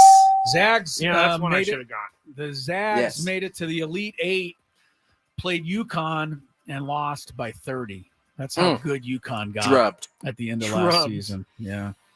But the Zags are correct. Tony leads 5-4. Skraby's got a strike, and I honestly don't see any way that you're going to save this, Skrabe, unless you just have a magical memory jog. You need a few Chris Ello moments here. You got to think like, I don't know. We watched one of the games when we were sitting out there before the Aztec Alabama game. See, I don't even remember what game that was. I know. We watched These are the games. things. I can remember who killed JFK, but I can't remember who played in the Sweet 16 last year. Yeah. Well, that's why I brought it up. I thought it'd be a tougher category. I All thought right, it'd what be a little about tougher this? for Tony? I think maybe this team was there. Who? Texas A&M. Oh. No. Oh. That's a buzzer. No, Texas A&M, not in the I Sweet thought there was 16 some last Texas year. school in there. There might have been, but I'm not There gonna give any was. And clues. since it's my turn, I'll just use the Texas team, otherwise known as the Hook'em Horns. Texas. Really? Yeah, Longhorns. they were there. Yes. Oh, wow. Texas was in the Sweet They were 16 2 seed, last weren't year. they? They were. I'm not even mad at that. They got to the how far did they go? They got to the Elite Eight. They also, like Houston, lost to Jesse Agler's Miami Hurricanes. All right, 6-4. Skrabe, I like when the game's a little more competitive than this. Yeah, I'm me sorry too, about the Chris. Yeah, me category. too. Me too. Well, I'm sorry about the category. No, this I is a usually fair. try to This is do a fair categories that are more category. equal. This is a fair I just feel category. bad that you didn't know any of these. You were. If you were got actually really good close with eyesight, Providence. Scraby, if you I got really don't. good I eyesight, don't. you can Tony's see showing me his with sheet, some of but my I don't. answers. But I don't. I don't know what to do. I don't know what clues to give you. There, I'm going to give you one. There's a Pac-12 school left. There's one team from the Pac-12. There's one team from the Big Ten. There's one team from the Big 12. Okay. Is this helping you at How all? many more hints do you need there, Scrape? Yeah, I don't Come know. on, All buddy. right. What about Big 10, Big 12? How about the Pac-12? Why don't you try to pick that team? Who was in the Sweet 16 from the Pac-12 last year? Was it Oregon? Oregon. Yes. Was it? Nope. Oh. Sorry. That's going to do it for today's Man, with 4 minutes less to than spare. ecstatic Chris's Fantabulous Sports Game Show. Skraby By the bows way, out he early basically today. gave you the answer. I mean, UCLA should have been the first name that came out of your mouth. Was that dude on that team last year? What's Yes. his name? He plays for the Heat the now? captain, the dude looks like Captain Morgan. Yes, I mean, that's Captain Morgan. It does look like Captain Morgan. That's That's a good call. Man. Tony wins kind of easy today. I feel I really try to choose categories that are going to be much more competitive than that one was. I'm sorry. But You know- Tony wins. I don't know. Oh, wow. I'm looking at the chat right now, seeing what people are saying about me. Easy Money says, so much for being a sports fan, Skraby. No, we've already told you about that, Easy Money. How many of the other six do you know, Tony Gwynn Jr.? Do you want Kansas State, Kansas State. Ooh, I correct. almost said them. Michigan State. Kansas State beat Michigan State in a double overtime thriller. I That's believe correct. I didn't write this one down because I wasn't sure, but I think Xavier was in there. Xavier's correct. That's the one that I did not know, and I had to guess earlier. And when I was and doing I this. believe the one team that didn't belong last year, because I actually thought they were going to pull the upset off because of the old school Princeton offense. Princeton. Was Princeton? Yeah, Princeton. They beat Arizona in the first round as a 15 That's seed. right. Made it through. There's one more team, Tony. I don't know if you want to try to sweep the board. It's all right. You don't have to. I can't think of that one. Tennessee Volunteers, who lost to Florida Atlantic in the Sweet 16 game. That rounds out your Sweet 16 from a year ago. You know, I don't feel bad for me. I feel bad for the listeners because it's like You didn't knowing make that it entertaining. an episode of one of your favorite shows is coming on, and you're like, and then you watch it, and you're like, that was a a dud episode. Like, why did I wait all week for that? Well, I don't know about them, but I had a blast. Yeah, I'm sure you did. Well, I'm sure you did. First things first, I am running out of categories. I mean, There's no way. What do you mean, no if way? I can create Chris versus the fans questions until the end of time, you can create categories. All right, just for that, I'm going to create more difficult But we ones. can go I'm going into- to create a category next week that you're going to get shut out. You're not going to get any of them right. Vice presidents from the 1800s. Oh, we're both get shut out. All I have to do is name like Harry Smith. He's got to be one. I don't know. I'd have to. We could do history stuff. Tony and I are good at history. I mean, No, remember you're good at history. Remember don't try when to, he said don't try to Hungary and he won? Well, and I then know we a said little bit. Russia was the biggest country in the European Union when it's not even in Europe. Hey, what I do know is that I am very good at like maps and like stuff like that. I'm not good at history though. I can do maps. Most of history. Well, we may find out how much you know Here, about Chris, history. I'm gonna give a category to you, and Tony and I will be probably up on it. 90s comedy movies. 90s comedy movies? Would I have to just name a bunch of them? Or maybe even Adam Sandler movies. Adam Sandler movies. Yeah. I think we did. I think we did an Adam Sandler category. Mr. Deeds. Because I remember Mr. Well, I remember talking about. Did I have to name your favorite Adam Sandler movies? Yes. You just said Adam Sandler movies. Okay, is that the first one that came to mind, or is that your favorite? Skraby spiraling right now. First one that came to mind. After holding that L. Happy Gilmore. Easy Money says sports history we need to do, but that doesn't help me. Sports history. I can barely remember what happened yesterday. I can't go too far back for Skraby. I mean, look, he couldn't even remember last year's Sweet 16. Well, this is kind of. Back. I mean, there. If we Big were facts. to poll 100 people out there, I would think maybe 10 would get more than 10. I don't know. That's not really my concern. It's not really my concern. It really isn't. That was a bummer. And I'm gonna go run around the building. All right, Skraby owes apologies Take a to lap, all of buddy. you. All of you.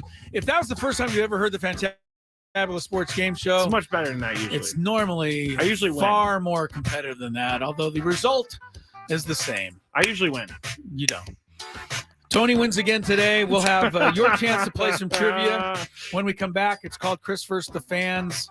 And you got to dial in to play 833-288-0973.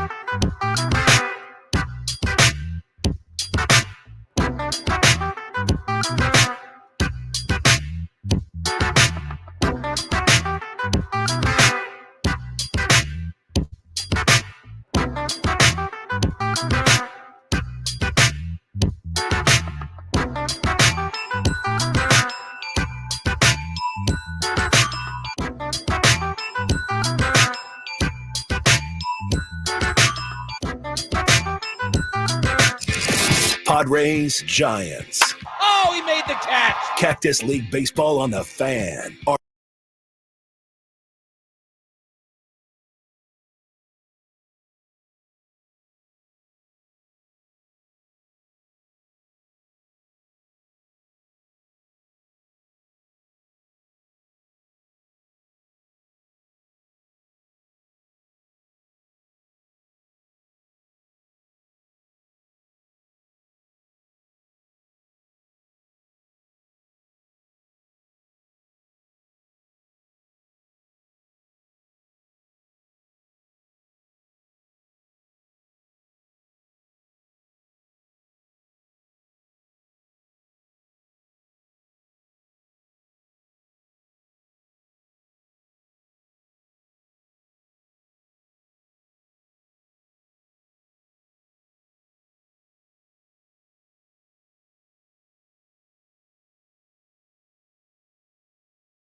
Yes, indeed. 5:02 in the desert, 4:02 in San Diego, or 4 o'clock, 4:01. My clock might be a minute Wait, so fast. what time is it? What time is it? It's 4:01.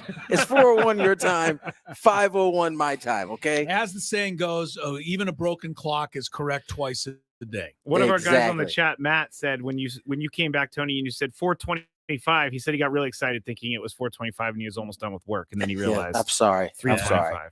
I didn't mean to get you going like that. I can certainly understand if you're a little perturbed with me. Why? I get it. Certainly. We do have some Chris versus the fan coming up. 833-288-0973. Skraby, what are our opponents competing for today? We actually have a new prize. You'll be qualified for a grand prize, a 2-night stay. Qualified. Yeah, that's where you crawl and qualify at the same time. Gotcha. You qualify for a grand prize, a 2-night stay at Fontainebleau, Las Vegas, and dinner for two. Immerse yourself in timeless elegance at Fontainebleau, Las Vegas, a luxury resort, gaming, and meeting destination.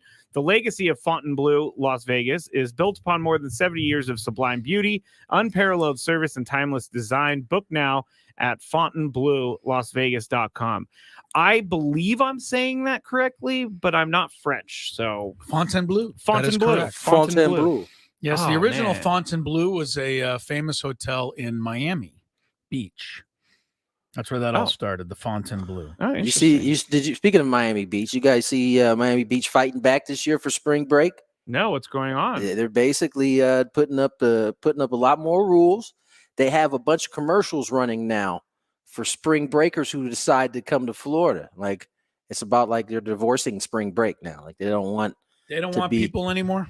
No, I guess there was a lot of chaos there last couple spring breaks. So spring break just seems to be a reason for crazy people to act crazier. Young crazy people. Yeah. For sure. We all were that at one time. I definitely watched MTV Spring Break a lot while growing up. So yeah, I think we all enjoyed spring breaks when we were young, but I don't know that I ever like drove to another place to like invade their city for like a whole spring break. I know people did do that often. Yeah, and going into Miami Beach is like driving a rental car. Right, you just don't drive it as carefully as you do your own. Right, kind of it treat ain't Miami yours. Beach So. like, this isn't my city, so it doesn't matter what I do here. Was it? I think it was Florida during the whole COVID thing when that one kid on the news said, "I don't care if I get COVID and I pass it on to people," and people were pretty mad about that. Well, we talked about that often there at that time. That was definitely the Wild Wild West. We had no sports to talk about, so we had to talk about that. Touche. All right, Chris versus the fans on the way. Let's get to it.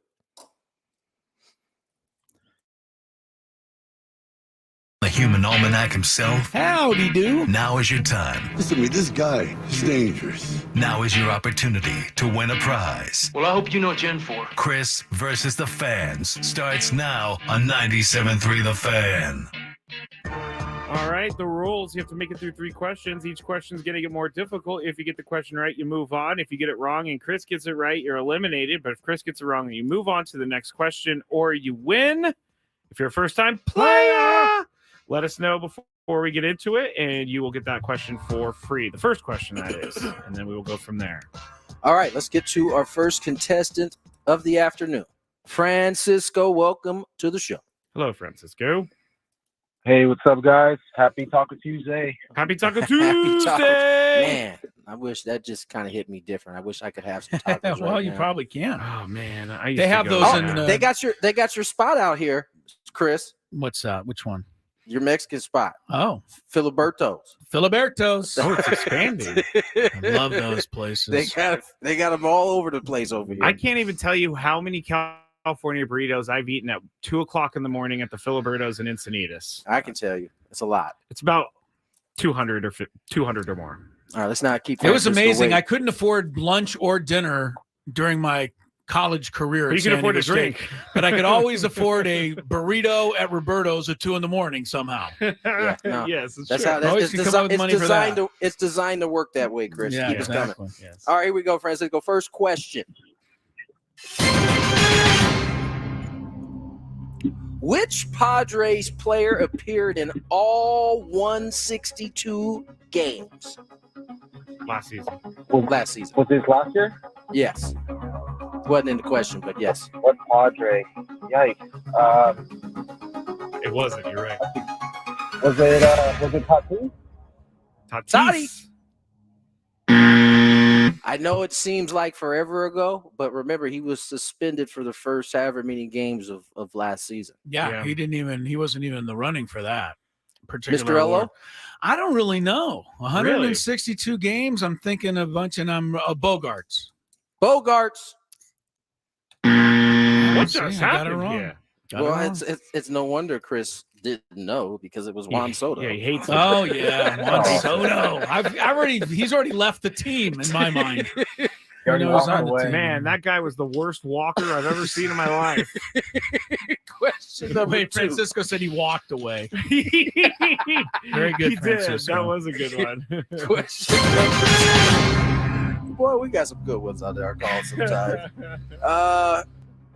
The last 4 home run game was accomplished, believe it or not, by a Reds player on June 6, 2017.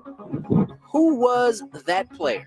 Woo, that might be a question train. Can you give me that year again? 2017 was the year. 2017, 4 home runs. The day was June 6th. 4 home runs. I'm just gonna say Joey Votto. Oh, Joey, could be don't him. sign me now or I'm going to lose it. Votto. Not the answer. Wow, Francisco. It really stay makes there. me mad because I can picture this. You And I can? yes, I can, and I cannot think of his name. You can't. So- Oh, okay. So we're still in the so game. I think you're good. I have 9 seconds to think of it though. 8. Whatever I. 7. Stop it. He's a 6. middle I need to count like the ref. 5. He's a middle 4. infield. The refs don't count 3. out loud. They don't count out loud. Just go 1. ahead. I don't know. Man, The count system really flustered Chris. it really right there. did. It really No, did. he's an idiot. He's a jerk. Who? You. Oh, I've never seen anybody root so That hard fired against him. somebody in my entire life. That fired Chris up it right really there. did. God, The when you say answer- this guy, there's an S in there somewhere. Oh, yes, there is. Yeah, there is. I can't think of his name. The answer is Scooter Scooter Gannett. Jeanette. Gannett. Yeah, couldn't think of He it. was a former Brewer. Couldn't think of it. Very good for you, Francisco. One more to go. Francisco, you might win this bad boy without getting one right. The Here we go. backwards perfect Let's game. go. It has happened before. It has Question happened. number 3. Scooter Jeanette. Ooh, where do I want to go? It makes here? me mad. How about this one? I'm angry. Chris is What getting angry. National League team has not had a 40-plus home run hitter since 2005? What National League team hasn't had a 40? Okay, let me think really quick. National League team since 2005. 2005. 40 home runs. 5. I'm gonna say 4. the Diamondbacks. Don't count out loud. Stop counting out loud. Well, I wanted to Skraby. be fair because Chris was Don't complaining. be fair. So. What did you say? Don't be- Diamondbacks? Don't be fair. I said Diamondbacks. Diamondbacks. Stay there though, Francisco. Yeah, I would stay there, Francisco. You might be able to complete I think the you're backwards I think you're sweep. going to complete the backwards sweep today, because I'm just going to have to guess at this. 2005 Pirates. Wow. You made it, Francisco. You're the winner without getting a question right. That's It does amazing. happen sometimes. I have to ask you, where did you get this from? Okay, so I found a new sports site, and they have a bunch. It's called Sporkle. If you've ever heard Oh of yeah, Sporkle, yeah. and so It's like MLB, Chuckle, I'm sure. yeah, MLB teamed up with Sporkle, so they have a bunch of new quizzes. And Are you going to give us the answer? Or Oh, just sorry, yeah, I leave us didn't all give it to in, you yet. Former Padre Derek Lee and the Cubs. Yeah, He was the last Cub. To he do was it, the huh? last one. All right. very yeah, good. but like, so That's this, actually a good. That's a good question. That's a really Thank you. good question. The other ones would be like trying to figure out who was the Pirates' 40 home run Yeah. hitter in that time frame. they give you Yeah. like the teams, and then they say this person won, I don't know, 20 World Series, and they played for these teams, and then you have to guess. And I have found some. Thank you, MLB, because you have. So for made those me out there, get more Sporkle questions. sounds a little bit like. By the way, Francisco, hang on, Skraby will get you on the other side there. This game is now in the bag. Got a few minutes left. The other game, I don't know if I told you about this, Chris. I think I might have got you on it towards the end. Chuckle. You guys play that? Where you try to come up with the identity of an athlete? They give you one clue, right? And if you get, it's hard to get it on the first one, but you try to figure it out somewhere in the first. I think it's like 5 clues. The first day I did it was Dan Marino, and I was like, hit me right where I was. I was like, Dan Marino right away. Yeah, but I haven't played in a while. I've got to get it into my rotation. Someone messaged me the other day saying that the Immaculate Grid for the first time. It had me and my dad in it. I heard. It did. I saw pretty that. Cool. I saw that. Yeah, that doesn't happen. What do you mean, very you often. and your dad? Well, they were both an answer on the Immaculate Grid. You're always an answer to me, Tony. I mean, if they right, because I'm a low percentage or the one. Phillies or the Dodgers or the Padres, and you're my guy. Yeah, for Immaculate Grid people, Tony is a huge point scorer. Well, he's a small point scorer because you want a low score. But isn't that the huge? Tony's dad is not a good guess in the Immaculate Grid, unfortunately, because even though he's correct, he's too popular. It's funny. Dave Vassay hit me up the other day, and now that you just said it all makes sense to me. He sent me his Immaculate Grid. It had one spot left, right? And it was a Padres. It was the Padre logo, and the category was 300 hitters, right? And he sent me a text, but he's like, I wonder if your dad, like jokingly, I wonder if your dad ever hit 300. And I was thinking to myself, like, why hasn't he put that in there? Yeah, it's probably because the better answer would be Mark Loretta, because that's right. He probably wouldn't be guessed as much. That's exactly how it goes. And I remember that puzzle the other day, and I did go with Mark Loretta instead of your dad, because your dad is, he's too popular. That's the problem. Yeah. You're a great guess, though, Tony. You usually get about a 1% guess rate. No one's thinking about. Nobody thinks about you on baby. that. I know, Tony, but I'm thinking about. I'm keeping your memory alive, Tony. I don't take it personally. I think it's a good thing. I'm helping people win this grid. Yeah. For everybody who doesn't know, once Chris does something he likes, it's something he does for the rest of his life every single day. And I've never met a guy who can pick up something and just never stop doing it ever again. Like, I know I'm crazy and I do things different and weird, and it's always weird. But Chris eats crackers every day, and he plays Immaculate Grid every day now. I just want people. I don't know if can I turn the camera around without messing the whole thing up? No, you can turn it around. Why? Because They want to show his people what is. There's my Immaculate Grid today. I'm not done with it yet. Well, you should be careful. It's on your computer screen, just in case. The Immaculate Grid is on it. Look at some of these. Look at some of the faces he had on there. They had to be Chris, from like. Say the names that are on there. I have White Sox Twins. I have Jim Cott. It's an old left-handed pitcher, won 1 million Gold Glove awards. I have White Sox Orioles, Albert Bell, which was a little popular, but I had to go with it.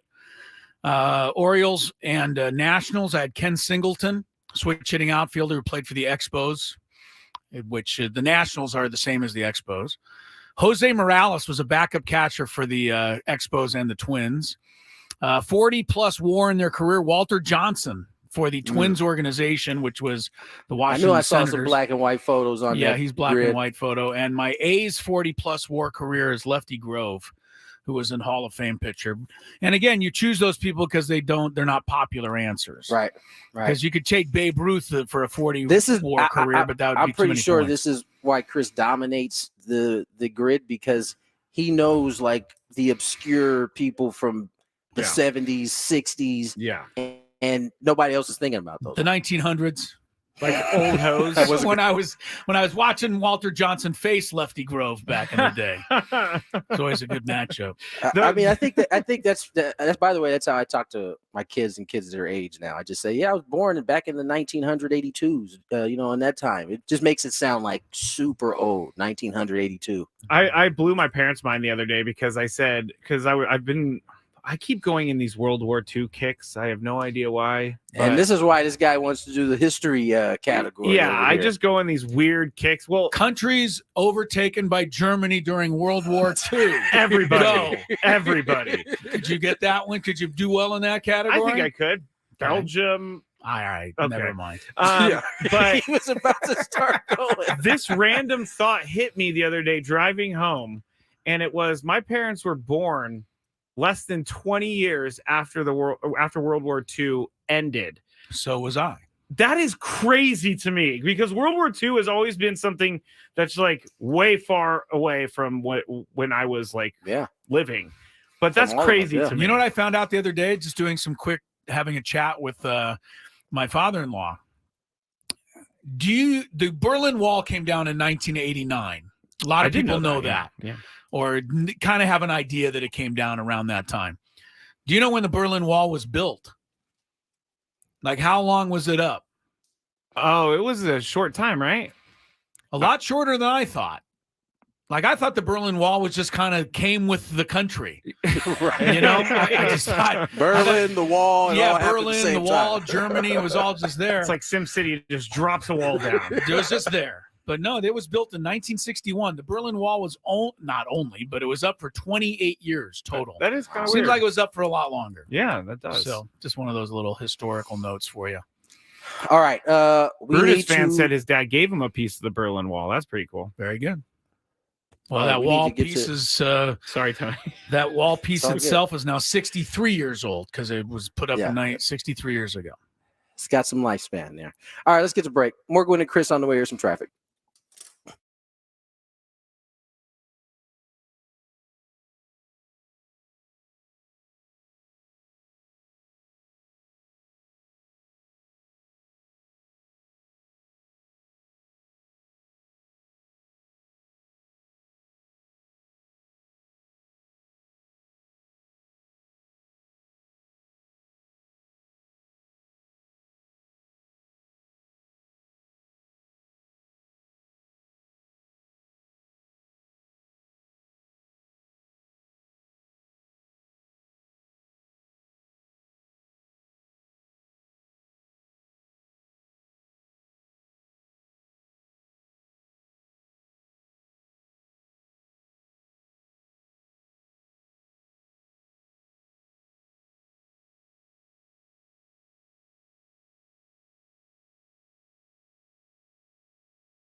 All right, well, welcome back to the show. I think. Is it my turn? Well, I'm making it my turn. Yeah, it is. 4:23 is the time. Chris Ello, Tony Gwynn Jr. in Peoria, Matt Skraby alongside here in the Odyssey Palace Studios. Padres lose today in not in Arizona. Well, it was in Arizona. All right, let me just start that all over again. The Padres lose to Arizona in Arizona, but not, Chase Field, Arizona. Where do the Diamondbacks play? They're the stadium that they don't like anymore. They want out. They want a new one now. Oh, yes. Chase Field? Yeah. Yeah. The owner said that if he doesn't get his way, he said there's a lot of other cities that would be happy to take us. Yeah. Them's are fighting words. And then his people were like, hey, that was probably the wrong thing to say. And he's it like, wasn't great. Oh, you know what? I'm sorry. I'm Yeah. sorry. Thanks for supporting us all the way to the World Series last year. But, I think I'm going to move the team. Yeah, Arizonians aren't afraid to flip you the bird when you try to threaten them. Like, they'll be like, go ahead. Yeah. Leave. Off We you don't go. care. Yeah, bye. Diamondbacks 5, Padres 3 was the score today. Eugenio Suarez, one of the new Diamondbacks, hit a 3-run homer off Pedro Avila. Padres runs came on a 2-run single by Tyler Wade and an RBI single double by Brent Sullivan. Tony, if you had to, how many guys are on the bench? 5? Well, you got 9 starters, you got 13 pitchers. So I guess there's 4. Well, 8 starters and then 13 pitchers, right? 13 pitchers. Well, 9 because you have DH now. Oh, okay. So, yeah. So 9, 13. So there's only really 4 guys that are going to make the bench. Right. Like, who are those going to be? One's a backup catcher. Right. You got to have Higashioka make it. So who do you think? Like, who would you favor? Right now, I would favor. Well, first we got to establish who are the 9 good starters. Point. We're going to put Merrill, Azokar, and Profar in the starting 9. Merrill, Azokar, Profar, DH. Profar, D. Well, okay. With Manny at third base. I don't know if we can do that. Okay, so Manny's going to start the year at third. That's right. what we're the exception. We're just going to assume that for this. So the 3 outfielders, sake of this discussion, are Toddy, Azokar, and Merrill, and then Profar is the DH. Yes, just for the argument's sake. Just for this argument. So we already got Higashioka. That's 2 spots. Right there. Higashioka. No, that's 1. That's 1 spot. Higashioka. Right. So we got 3 more bench spots open. Right now, I would say. By the way, you know who we didn't mention earlier in terms of this race is a name that certainly no one was thinking of. I didn't even know who he was but Mason McCoy. He's had a terrific spring training so far. 368 average. He was actually mentioned by name by Mike Schilt. Mike Schilt mentioned him today. You're right. I would say, with that being said, I would say it's Higashioka. I would say it's Wade at this point. Tyler Wade. Okay. LaCastro. Mercado. I'm trying to just throw names out just to jog your memory. I would There's say so many possibilities. Brad Miller was just signed today. We haven't even seen him. Eggy Rosario, Cal Mitchell. Right now, and they can go a bunch of ways. You can go because Sullivan can play some outfield and first. He can be your sneaky. Sullivan might make it. Third He's had one. a good spring. Sullivan. You got Paulie, who's had a good spring. Yeah. Left-handed as well. Oh man. I'm gonna go with Wade. I'm gonna go with Higashioka. I'm gonna go with LaCastro. Okay. Got 1 spot left. 26th man. Good thing we don't have to make this decision, man. That's going to be a tough one for those right guys. now, it probably might be Sullivan right now. Brent Sullivan. Okay. I could see the third catcher because that opens things up for But Higashioka he's also to pinch hit. playing. Isn't he also kind of testing out first base too? Yeah, he's doing a That's lot my of things. point. Is That's that what Tony's saying. He's becoming a multi-positional. He's not just a catcher. Right. If that and he's left-handed, which I think is the theme that you're seeing. They're looking for that. You're looking for that. Matthew Batten, Think he might come up. He's had a tough spring. He's hitting 136. I think from an offensive standpoint, he hasn't swung the bat, but they do know defensively he's good. The question is, right now, the way I see it is you got Wade and him right now. Right now, Wade's doing all the defensive stuff plus the hitting part. Yeah. Now you can't base. We say it all the time. You can't base. You can't base completely everything off of spring training statistics because we know history shows they're not very dependable. However, just in what it's looked like, I think Wade's probably got the leg up right now. Tyler Wade, who honestly, when the show started today, I had never heard of. I had never heard of the guy. I mean, I already said, I admitted I haven't followed every one of these spring games closely. But I mean, here's a guy that might make the team. I think that I don't think a lot of people know who he was. Oh, get out of here. I think you need to take it a little bit more serious. I'm not going to take spring training serious over here. Please. I mean, RJ Anderson throws water all over my spring training is important theory when he said, I don't really pay attention to spring training. Well, it's not. He's not. He's right. He's right. You know how often somebody has written an article about a dude who's having just a fabulous spring and said dude makes the team and then proceeds to go for his next 45 and then you never hear from him. I'm not saying stats are important. I'm saying that What the are you work saying? is important in spring training. The Well, getting ready. Everybody's working though. Yeah, that's why I think it's important. All right. Not to me. Not to me. Illinois has jumped ahead of Purdue 24-17 first half. More Gwynn and Chris coming up.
4:36 in the desert. No, it's 4:36 in San Diego. 5:36 in the desert. Tony Gwynn Jr., Chris Ello, Matt Skraby.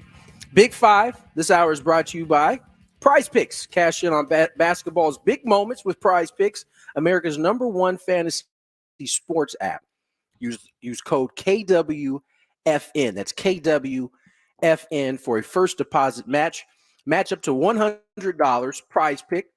Pick more. Pick less. It's that easy. Just that simple.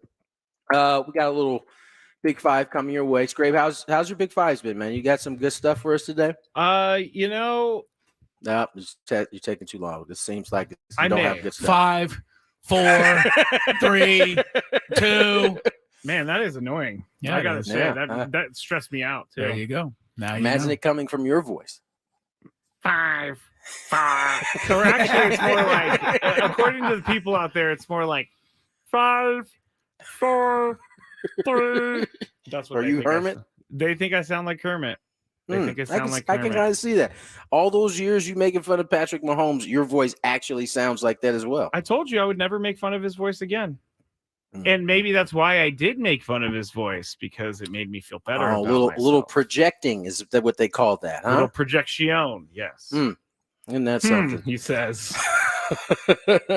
All right, hey Chris, you see the Dolphins released one of your linebackers today. Cut him. I was already bemoaning that to Skraby earlier. I mean, they've gotten rid of one of their star defensive linemen. Now they're starting linebacker, middle linebacker.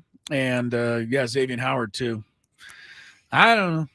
I guess teams all have to do this at this time of year, but it's still not good. There's a method to the madness. For those of you like Skraby and myself looking forward to college football 2024 on EA Sports, just know you will be playing it without Archie Manning.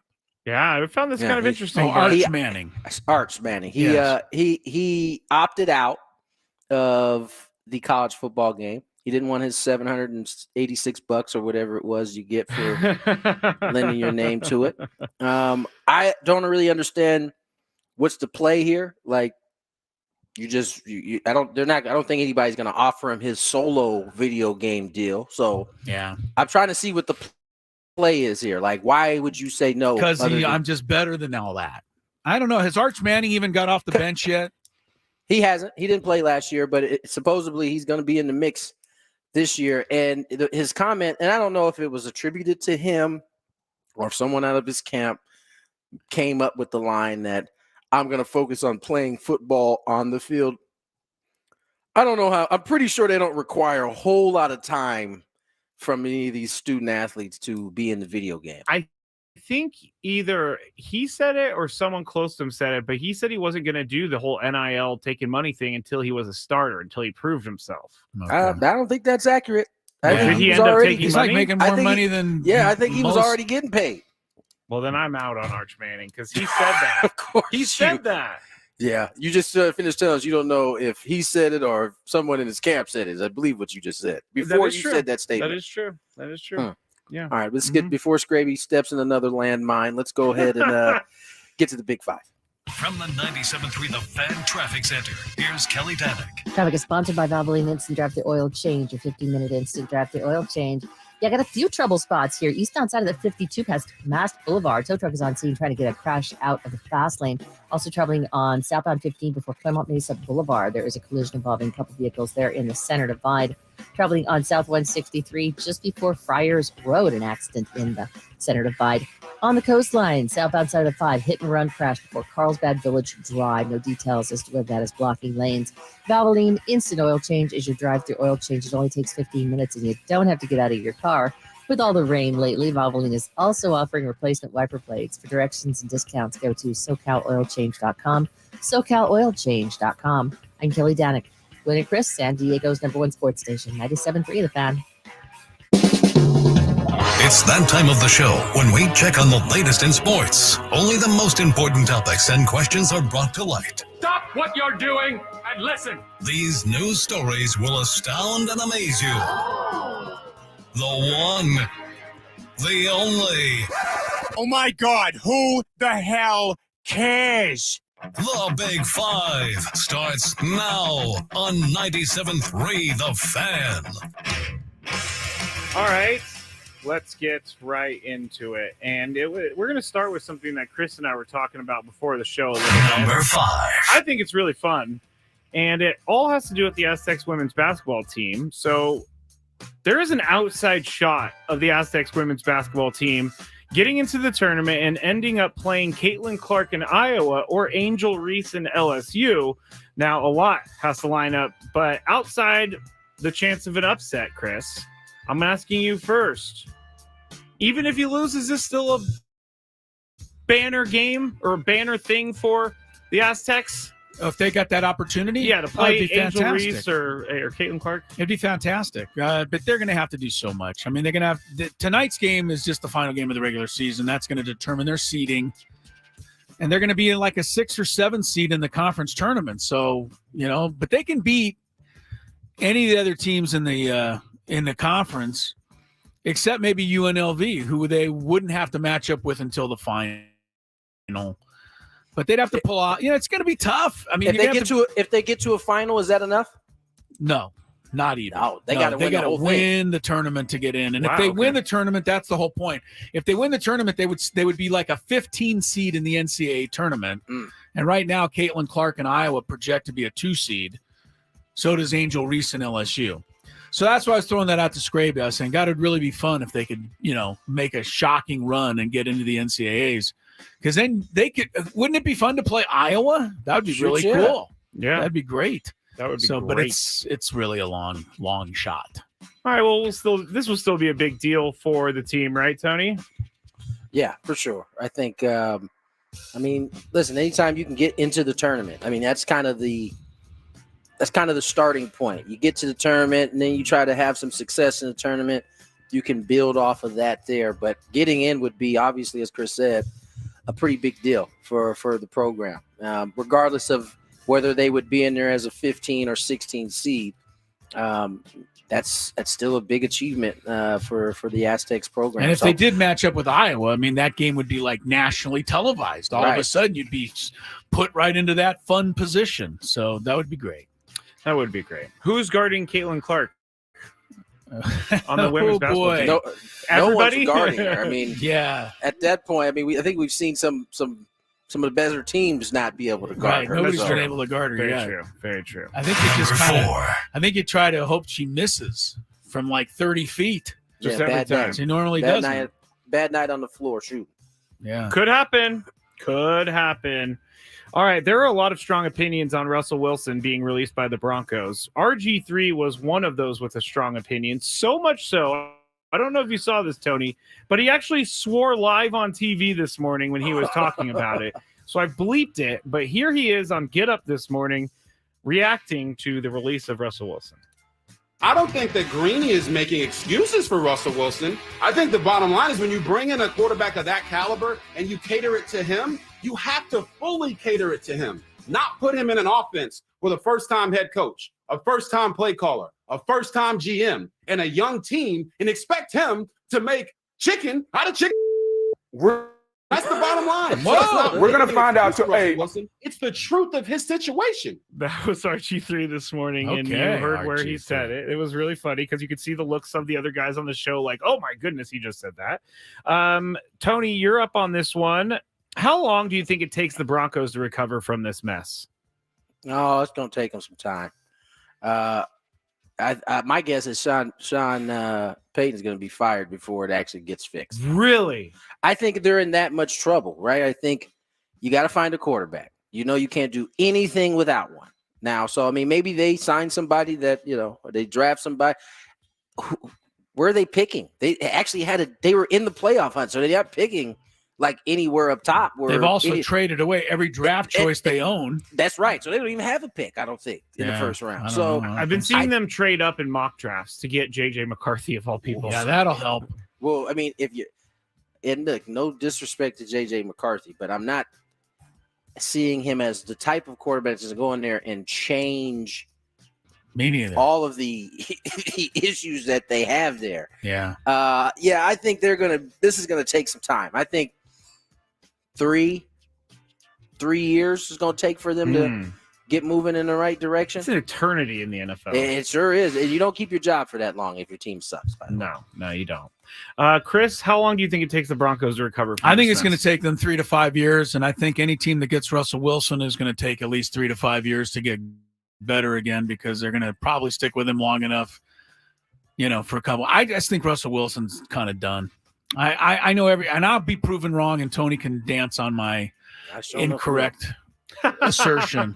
I know you will because you love him, but I don't blame everything that happened in Denver on him, but I don't blame everything not on him either. And I think a lot of people are doing that. I think there was a lot of things that maybe he did that were wrong, and then the team did that were wrong. Like having an office as a quarterback is a little strange and made your teammates not like you right off the bat. This is the TMZ element, though. Like, but having an office has nothing to do with playing on the field.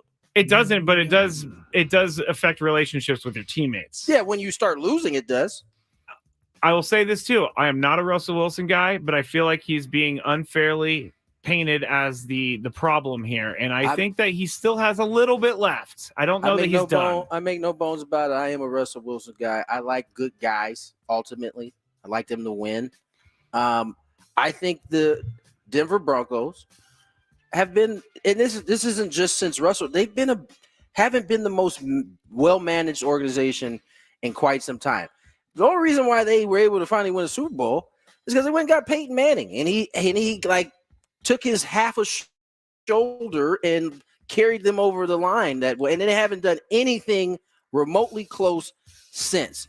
And that was long before Russell Wilson showed up there to be the savior. And to RG3's point, when the Jets did it, although Rodgers got hurt, when Brady did it, when Manning did it, all of those teams went all in. When the Rams went and got Stafford, all in.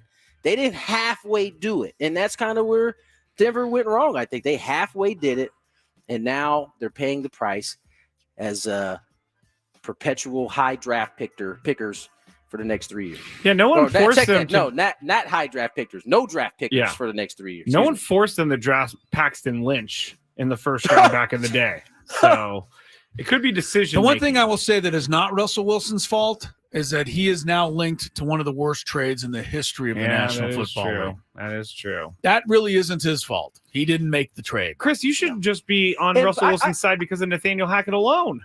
I heard this the other day that I can't remember who I heard say it. They didn't even have to give up the picks they gave up. Like they gave too much when no team was going to do that. That is so. I mean, wild. that's on them. That's not on Russell. Why aren't the Seattle Seahawks better? Yeah, because they got all the draft choices. Why they should have. You have to draft well, though. Yeah. Well, I think they drafted the corner that was all pro.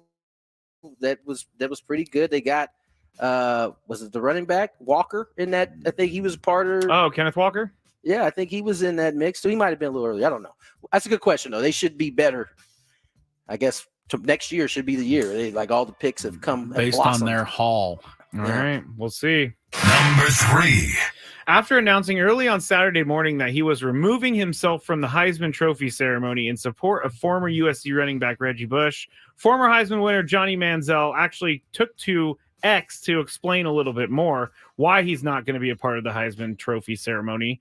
He said, quote, "You can back a Brinks truck up to my house and I still will not attend the ceremony or do anything involved until Reggie's trophy is back where it rightfully belongs. This is about doing what's right for everyone involved. Reggie's play on the field inspired me to be the football player I am. To the Heisman Trust, I hope you understand my position.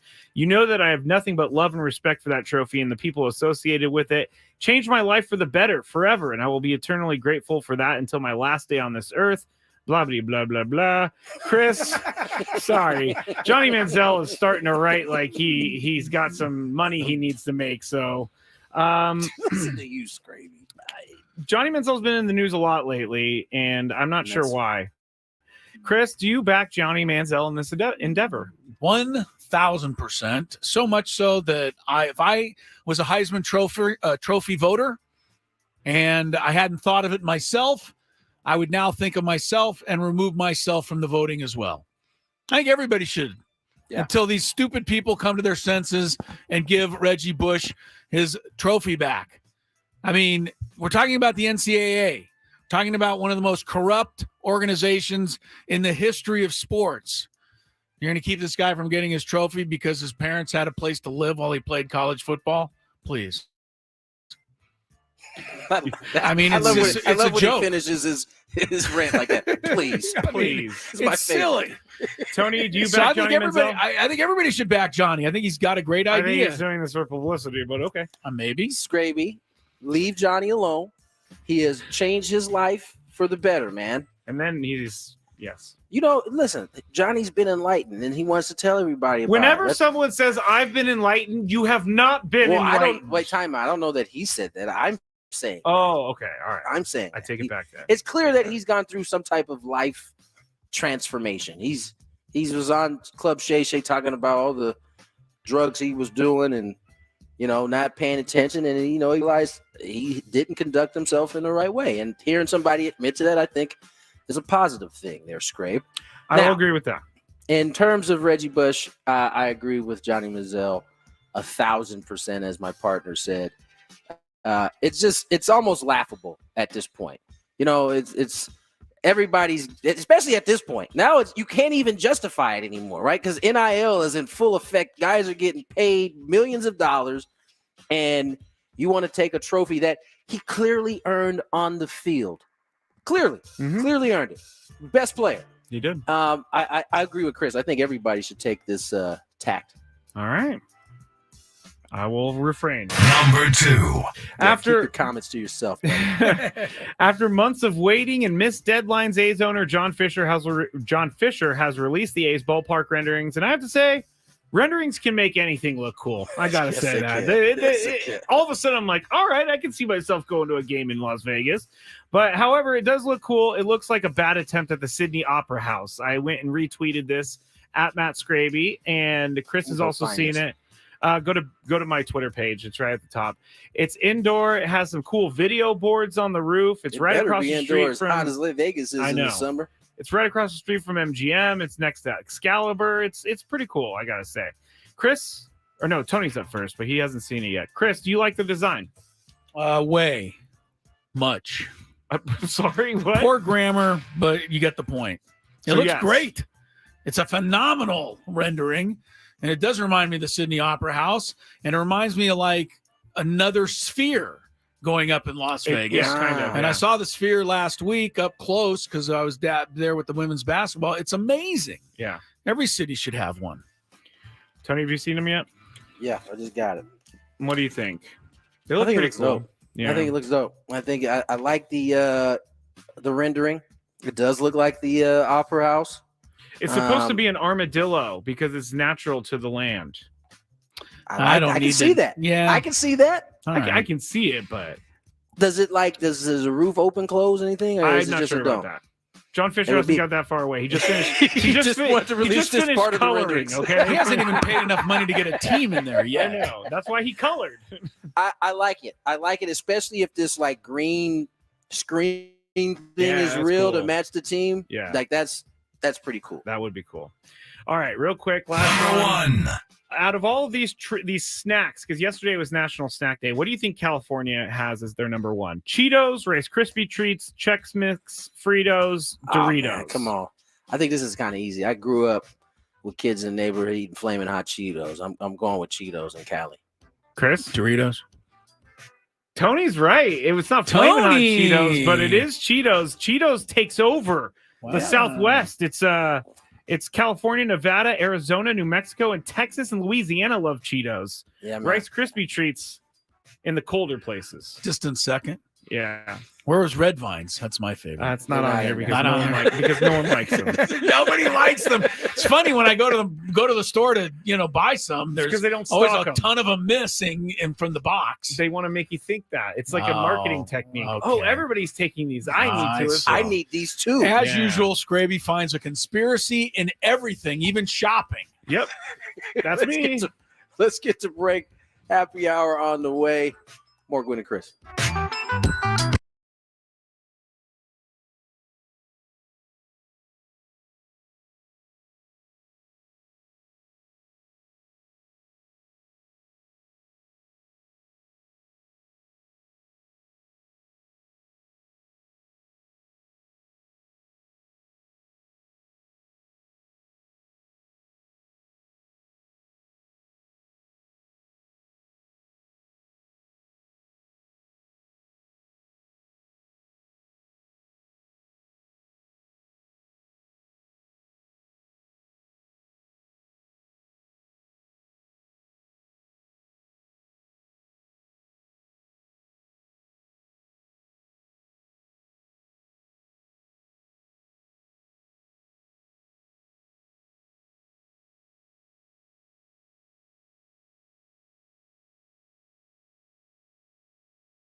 o'clock. I will see you all tomorrow. But Gwynn and Chris are just getting started. Sports talk it is. Your hosts, Tony Gwynn Jr. How about Tony Hungary? needs one for the title. Hungary? Hungary? Did you say Hungary? He said Hungary. He's not allowed to win if he calls it Hungary. And Chris Ello. And as soon as the white smoke comes out the chimney, they've got a new pope, What's and a everybody chimney? celebrates. It's a chimney. It's my version of a chimney. It's time to get you up to speed on all things sports. Yes! With plenty of nonsense in between. Oh, look! Here comes our fearless producer! Gwynn and Chris starts right now on 97.3 The Fan. Welcome into the happy hour, everybody. I'm Skraby. Tony Gwynn Jr. still with me. Chris Ella going to call the Aztecs women's basketball game tonight. Last game of the year, their senior night as well, so we'll find out all about that tomorrow. The Twizzlers and Red Vine debate, Tony, is getting a little crazy right now in the chat. We were just talking about snacks, and National Snack Day was yesterday. Twizzlers greater than Red Vine. Let me see what the chat is saying. I think they're Red Vines over Twizzlers. They are. And they're saying M. McKee 23 says cough syrup flavored rubber rope equals Twizzler, which I could totally. See, that's how I feel about Red Vines. Red Vines are the ones that are like more licorice-y, right? Yeah. Okay. I'm not a big fan of that. No, I'm not a big fan of that either. One of my friends is a big black licorice guy, and his wife has Oh my God. That is possibly the worst candy in the history of candy. It's pretty bad. Oh my gosh. I think you're kind of deranged if you eat black licorice. I'm just saying. I kind of agree with you because black licorice is pretty disgusting. Some of the Absolutely. so this list, all of the like South is Doritos as their favorite snack. It's like every single state in the South is Doritos. Rice Krispie treats has to be the, I guess, comfort food for the winter because it's in all of the cold places. It's all the Midwest cities. Yeah, except for I missed two Cheetos locations. Nebraska and Illinois also Cheetos people. Fritos is Oklahoma, South Dakota. Flamin' Hot is carrying Wyoming. all of those. See, it doesn't say. I would bet Flamin' Hot is carrying all of those. I wouldn't disagree with you. Work on that. I see more Flamin' Hot than anything. Doritos would have been my next choice, actually. I love Doritos. Can't go wrong with just like Cool regular Ranch, nacho cheese, salsa verde. Those are my three favorite. Oh, in high school, I used to get the ones that were like the really, really, really spicy ones. Those were great. For Chex Mix though, Montana and North Dakota. I'm sorry, people. That's they see it seems like a Chex Mix state right there. Those two. It does. It does country, definitely. like eating, more things that seem like, country comforts. I actually have to add Hawaii. We started the show with Hawaii. They're Chex Mix people as well. And New Jersey, Cheerios people. I think Chex Mix is like you're in tune with nature almost. I know Chex Mix isn't like, I don't know why I think that, but that jives with me. I can understand that. You're just walking around in a field and you have Chex Mix. It's Right, just like that's exactly how I imagined it. You can't be eating Twizzlers in a field. Nah, not a high grassy field. You can't do that. So Emma Key, or not Emma Key, I'm sorry. Diesel said you're a serial killer if you like black licorice. I'm telling you, serial killer works too. Deranged serial killer. You're in that category if you eat black licorice and like enjoy it. Yeah, it's gross. I've tried it before to appease my friend, and I said, please never allow me to do this again because this is disgusting. All right, so we had a pretty good Padres game earlier today, Tony. Padres, they lost, but they still were performing well. And as you guys talked about earlier, this so far spring training, a lot of the guys that are competing for a team are playing really well down the stretch and making this a really difficult decision on AJ Preller and company. Yeah, there's a bunch of guys playing well. Graham Pauley's playing well. We mentioned it last second. Mason McCoy playing really well. Jose Zokar playing well. Wade. Jackson Merrill playing well. Tyler Wade playing well. Sullivan swinging a bat well. Listen, that again, none of this means that they're going to all have like breakout seasons and we'll be talking about them in a different way next year after the season's over. But for the sake of this competition, this is a much better option than everybody like stinking up the joint. You're like having to pick from the worst of the evils. You know what I'm saying? This is how you want the competition to go. Here's sorry, go ahead. No, go ahead. I was pretty much done. Here's what some of the Padres did today at the plate. Azokar 2 for 4, Pauly 2 for 3, Wade 2 for 3, 2 RBIs, Rosario 1 for 3, Sullivan 2 for 3 with a double and an RBI. So this is good stuff. It makes me feel a little bit better because yesterday Chris came on the show and he was like, I'm a little worried about some of these ancillary players on the outside. And I think a lot of people are a little worried, but this makes me feel a little bit better for sure. Even though spring training does not matter in any way. I think it's reasonable to feel like that when, you've been, I don't want to say we're spoiled, but we kind of gotten used to like getting what we needed via free agency or trade, right? Yeah. Padres don't seem to be in that spot or not willing to be in that spot this year in terms of spending. And so this is what it normally would look like. You're not often being able to go out and sign the best, one of the better, the best free agents you can get for the spots that you're missing, right? This doesn't always work that way. So this is what the Padres have. And the competition is not just in the position players, it's competition in the pitching side too. Yeah. I mean, there's some reliever spots that I think are going to be available. One of these 4 guys pitching for 3 spots will likely be a long man, however you want to phrase that. Swing man, whatever word you want to use. One of those guys is going to be that too. So Mike Schultz actually talked about that this morning. They asked him about whether or not one of the 4 vying for 3 spots could end up in the bullpen. And here's what he said to reporters. Yeah, I think there's definitely an opportunity for a swing man, long man, however you want to define it. Somebody that something doesn't go well early in a game, we can absorb innings.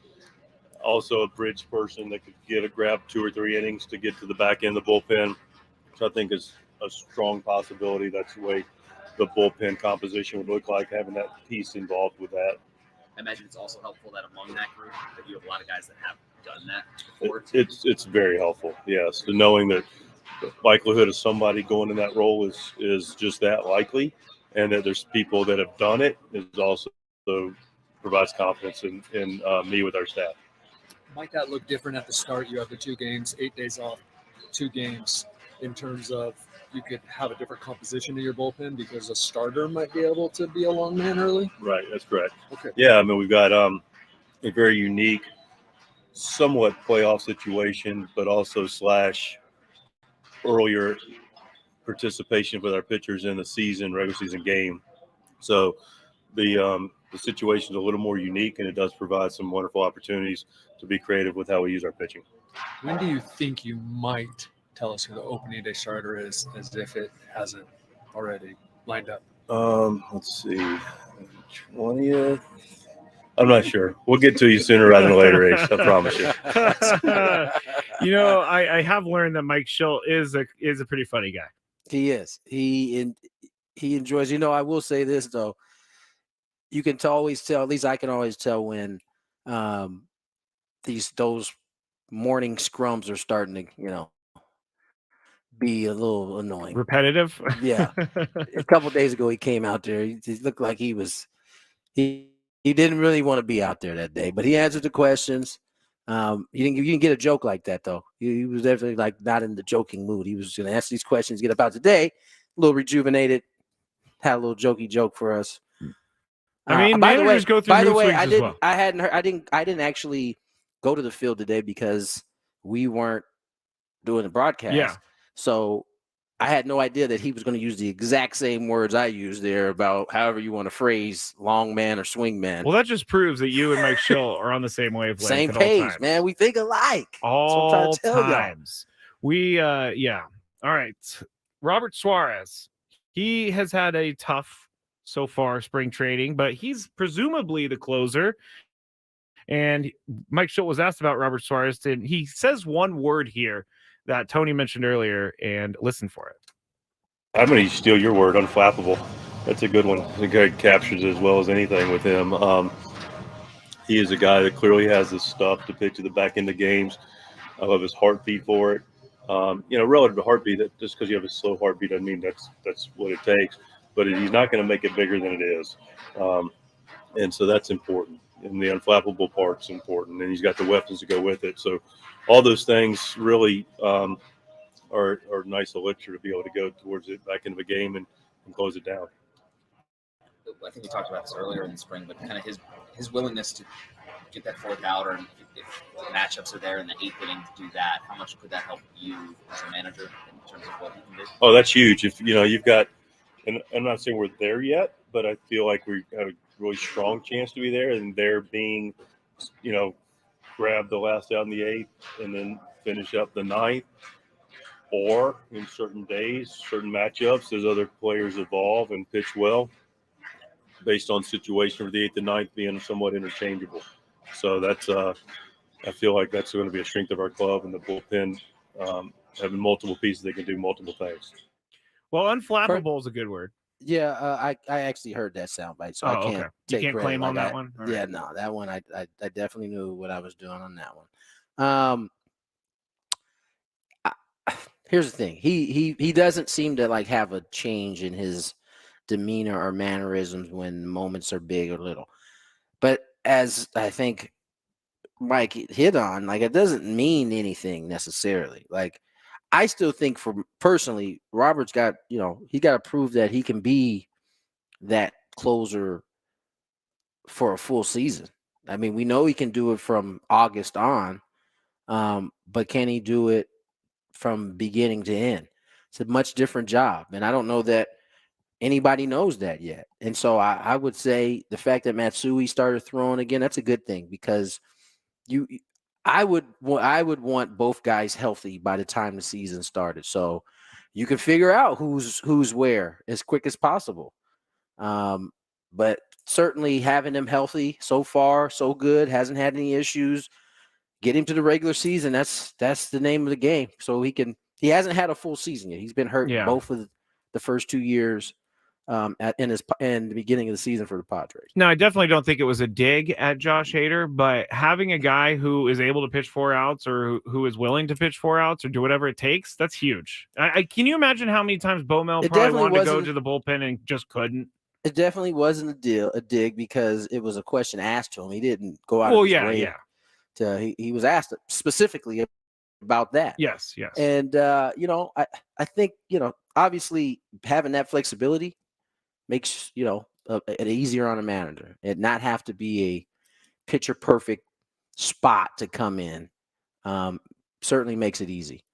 But the wild card is, yes, we don't know about Suarez, but we know more about him than we know about the other guys who could possibly have that spot. Matsui, great in Japan.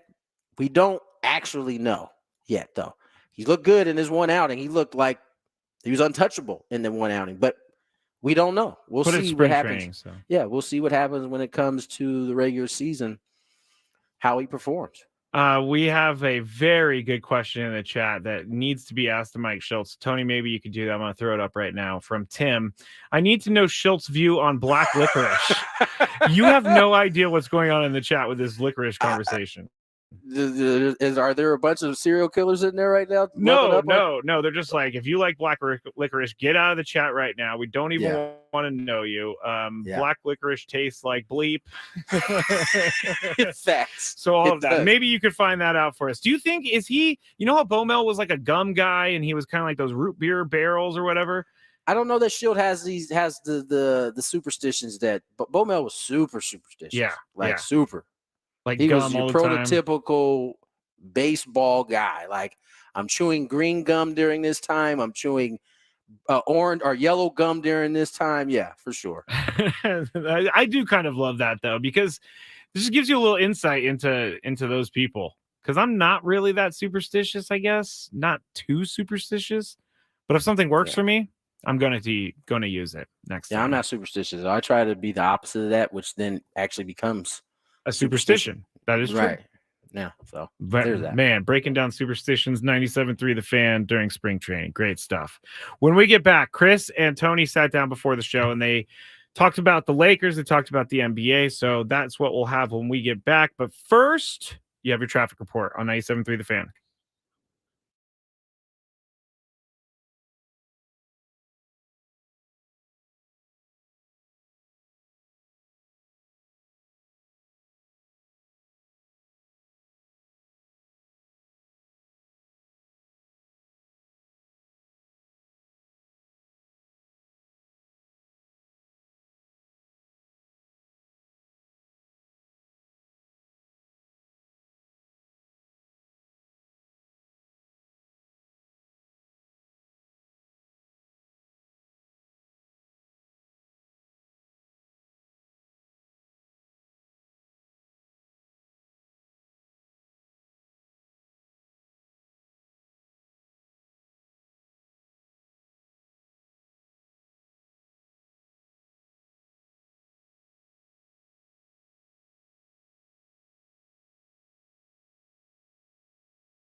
Welcome back to Gwynn and Chris. Rolling along here in the happy hour, headed towards 6 o'clock, and another edition of the Skraby Chronicles. But before we get to that, Chris Hello, Tony Gwynn Jr., Matt Skraby, Gwynn and Chris on 97.3 The Fan, chronicling the Lakers. And a very impressive victory last night, Tony Gwynn Jr., over the then number 1 seed Oklahoma City Thunder. They've now dropped to number 2 because the Lakers handled them with ease last night at Staples Center. And I thought, as I was watching this unfold last night, I wonder what Charles Barkley is thinking now. Mr. Barkley, we love Barkley on this show. Look, I mean, he's our all-time favorite. But we kind of disagree with his notion that we shouldn't be paying attention to the Lakers because they're so low in the standings. Oklahoma City maybe didn't pay close enough attention themselves last night, Tony. No, and that's, not the first time the Lakers have smacked OKC. They've done it on their court as well. And so that's the thing about a team like the Lakers. They very well, again, Charles's point in a vacuum makes sense. But, we know what the NBA is made of. A. B, as you made the point yesterday, we saw an 8 seed, and I believe the Lakers were a 7 seed last year. Right. Go all the way to the conference finals, and in the Heat's case, make it all the way to the finals after upsetting the number 1 seed. That's right. So I mean, in a vacuum, yes, but we just have seen these kind of circumstances play out in a way that doesn't support the argument that Charles was making. In particular on the Lakers, they have they're running through like the toughest part of their schedule here over the last, I'd say, the previous 3 games. They had OKC, they had Denver, and they had the Clippers. And they had Golden State as well. Yeah. Now, I believe their next matchup is a tough one, too. I can't remember exactly who it is, but it's another, high up the conference type of deal. And, I think the Lakers are actually starting to play some good basketball. We'll see if they can continue to keep, being consistent. Because, there's these, when you're a 10th seed right now in the play-in, you don't have a whole lot of margin for a loss here, a loss there. There's like 20-something games left in this season. You got to go on one of those same type of runs you went on last year to put yourself in at least. And remember, much like last year, I believe up to like the 5th seed, it's like 2.5 games that separate everybody. So you're going to be placing some tough matchups, but you're going to have to be consistent down the stretch in order to make some ground up. Couple of things on the Lakers. I mean, you're right. They're sitting in the 10 spot right now, or 9, I think. They're close to. Then Golden State keeps swapping. Yeah. But the Lakers do have room below them. They're not going to fall out of the 10 spot. They're 4 or 5 games clear of, I think it's Utah or whoever it is that's below them. The other teams that aren't trying. Yeah, they're going to get in the playoffs. But the play-in tournament, don't forget how this works. If you are the 9 or the 10 seed, you have to win 2 games to advance into the NBA playoffs. Right. Whereas if you're the 7 or the 8 seed, you get 2 chances to win 1 game. So that's highly beneficial for the Lakers or Golden State or whoever to try to get up into that 7-8 spot. Because even though Miami and the Lakers both made runs from the play-in tournament last year, neither of them were the 9 or the 10 and had to win 2 games just to get into the tournament. So I think that's something to keep in mind. Right now, the Lakers would have to beat Golden State and then win another game just to get into the playoffs. And I think that, you don't want to risk that.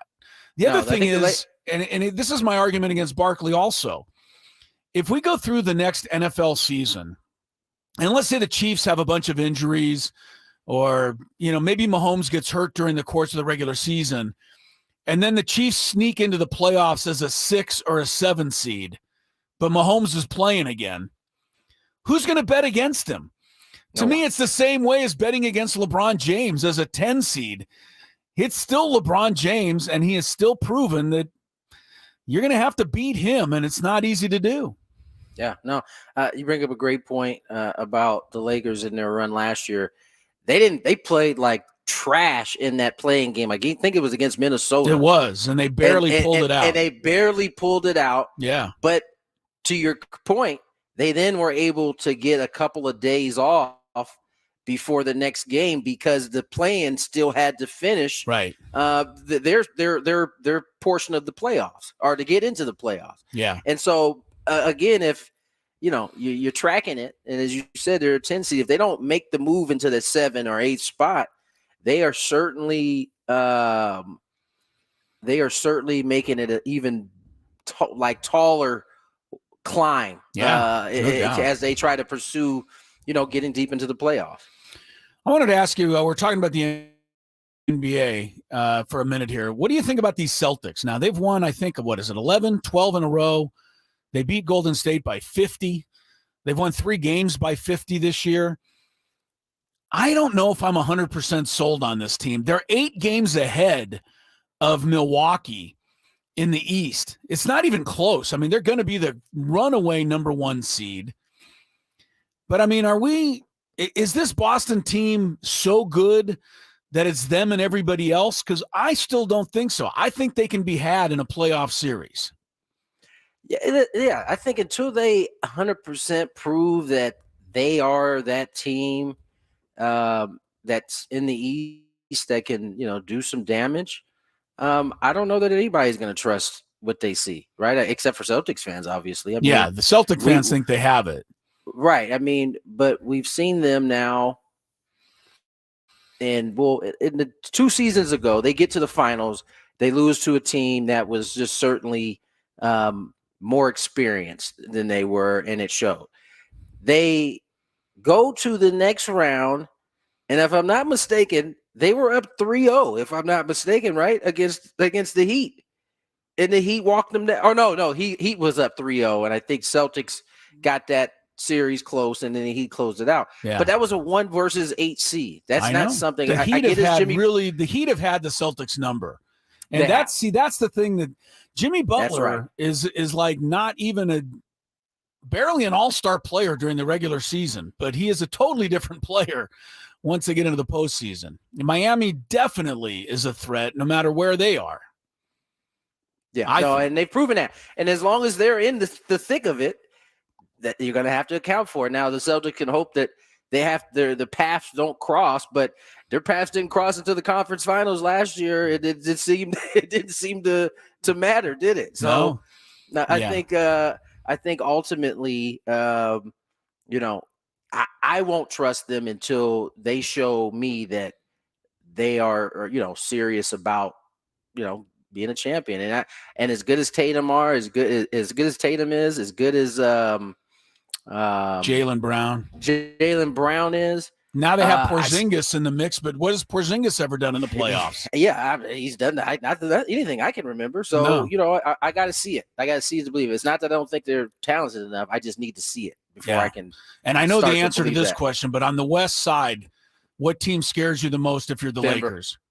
Yeah, it's obvious. Yeah, Denver is still the team. No matter where they finish, somebody's going to have to knock Jokic off, and that is a tall order. They're the kryptonite to the Lakers. They really are. Like the Lakers, the last 3 games, you can go back to the playoffs.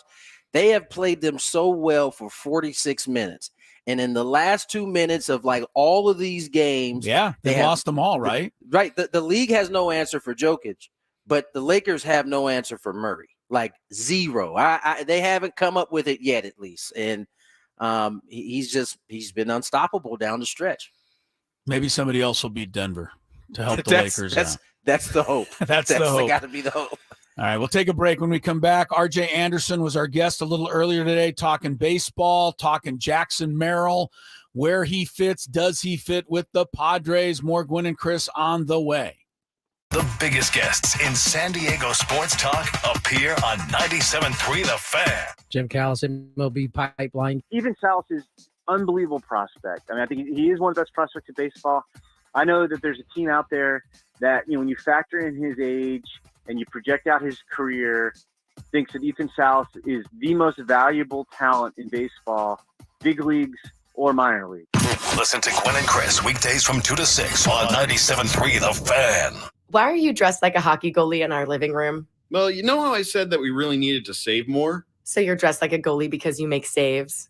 Yes. Maybe we should just go to Navy Federal Credit Union. They have tons of great savings and investment options like share certificates with sky-high rates. Oh, what a save! Grow your finances with the official military appreciation partner of the NHL, Navy Federal Credit Union. Our members are the mission. Savings products insured by NCUA. Investment products are not insured, not obligations of Navy Federal, and may lose value. How powerful is Cox Internet? Powerful enough to let your band members in Vegas, Phoenix, and Rhode Island jam like you're all in the same garage. Get Cox Internet powered by fiber with America's fastest download speeds. It's internet built for tomorrow, today. Cox, always building better. Analysis by Ookla Speed Test Intelligence Data. Fixed median download speeds. US Q3 2023. Internet delivered through Cox's hybrid fiber coax network. Speeds vary and are not guaranteed. Cox terms and restrictions may apply. Meet Cheryl. Hey. She's on vacation and lost in the moment. Unfortunately, so is her Chase debit card. It's got to be somewhere. Maybe she lost it at salsa night. These skirts should have pockets. Or maybe she lost it at Pilates. 3 and 2 and... But she's not worried. With the Chase mobile app,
6:37 in the desert, 5:37 all the way out in beautiful San Diego. Tony Gwynn Jr.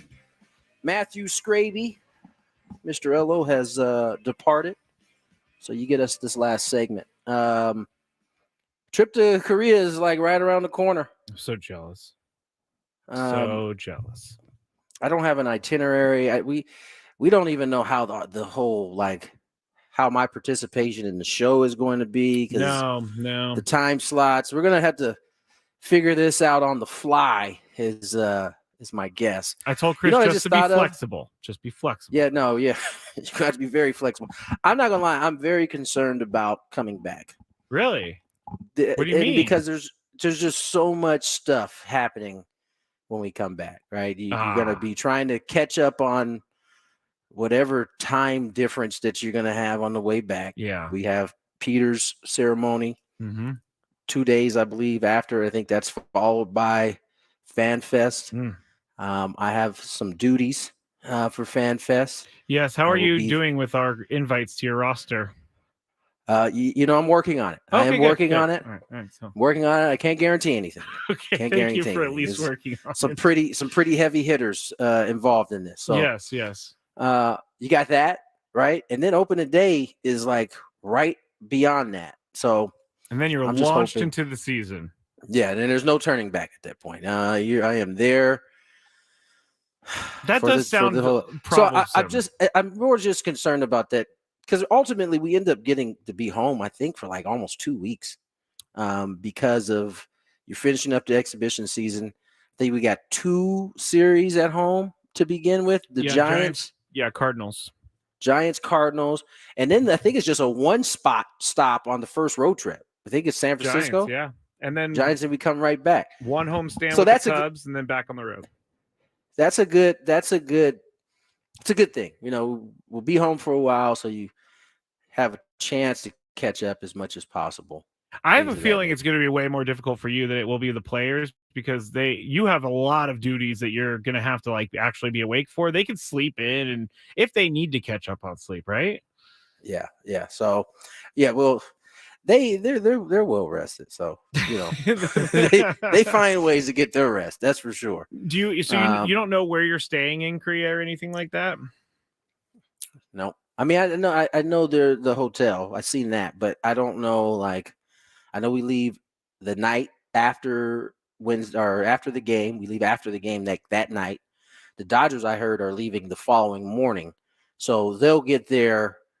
Like, and be able, and because the trick I hear is you want to get there and like try to land your clock so that it lines up with theirs. So you prefer probably, I'm assuming, to get there during the day so you can try to just stay up through the day. Gotcha. I think we're getting there at like, I think it's going to work out like 4 a.m. So now we're trying to fight the long fight to stay up through the rest of the day. So,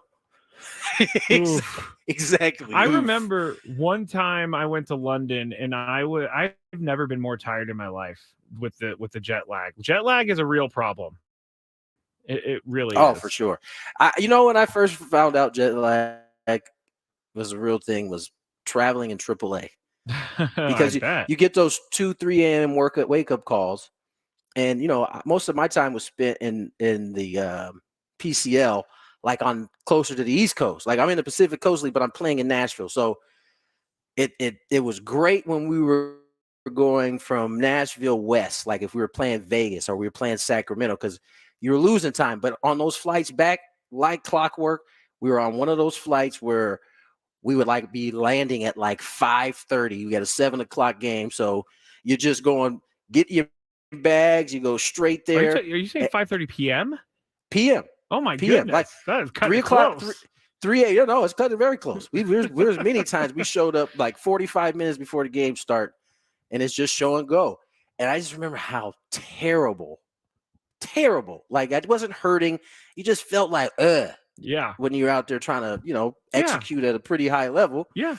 But the thing that I always used to tell myself, well, everybody else is in the same boat. Well, maybe not the other team. They probably got there a little bit earlier, but all my teammates are in the same boat. So you just deal with it, put it together, and go out there, try to do what you can.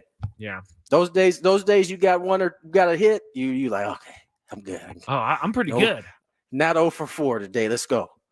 All right. Let's get to our interview of the day. That's what I told myself every day. RJ Anderson joined us early to talk some Padres.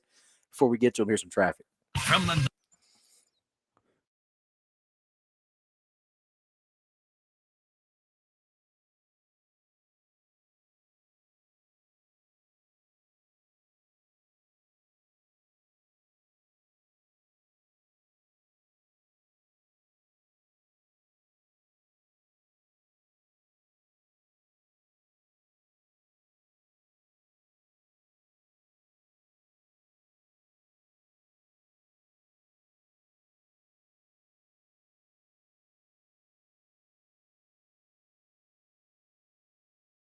Certainly caught the article that you had with Jackson Merrill and the 3 reasons why you thought he could possibly end up on this roster. He certainly has played well to this point. I mean, a lot of times you come into spring training, this is about competition. They want to see how you handle everything.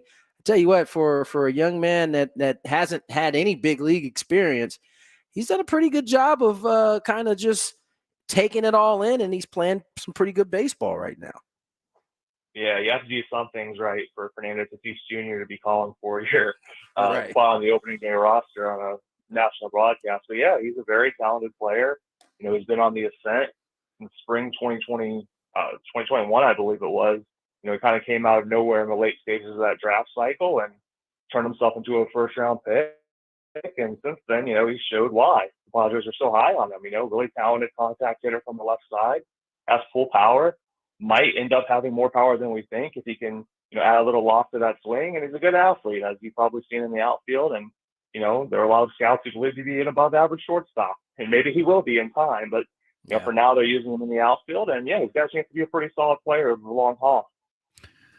RJ, can guys that have played mostly no higher than Double-A? I know Merrill stepped into Triple-A for just a short bit, but does history tell us that guys from Double-A who haven't played above that can succeed in the big leagues right away?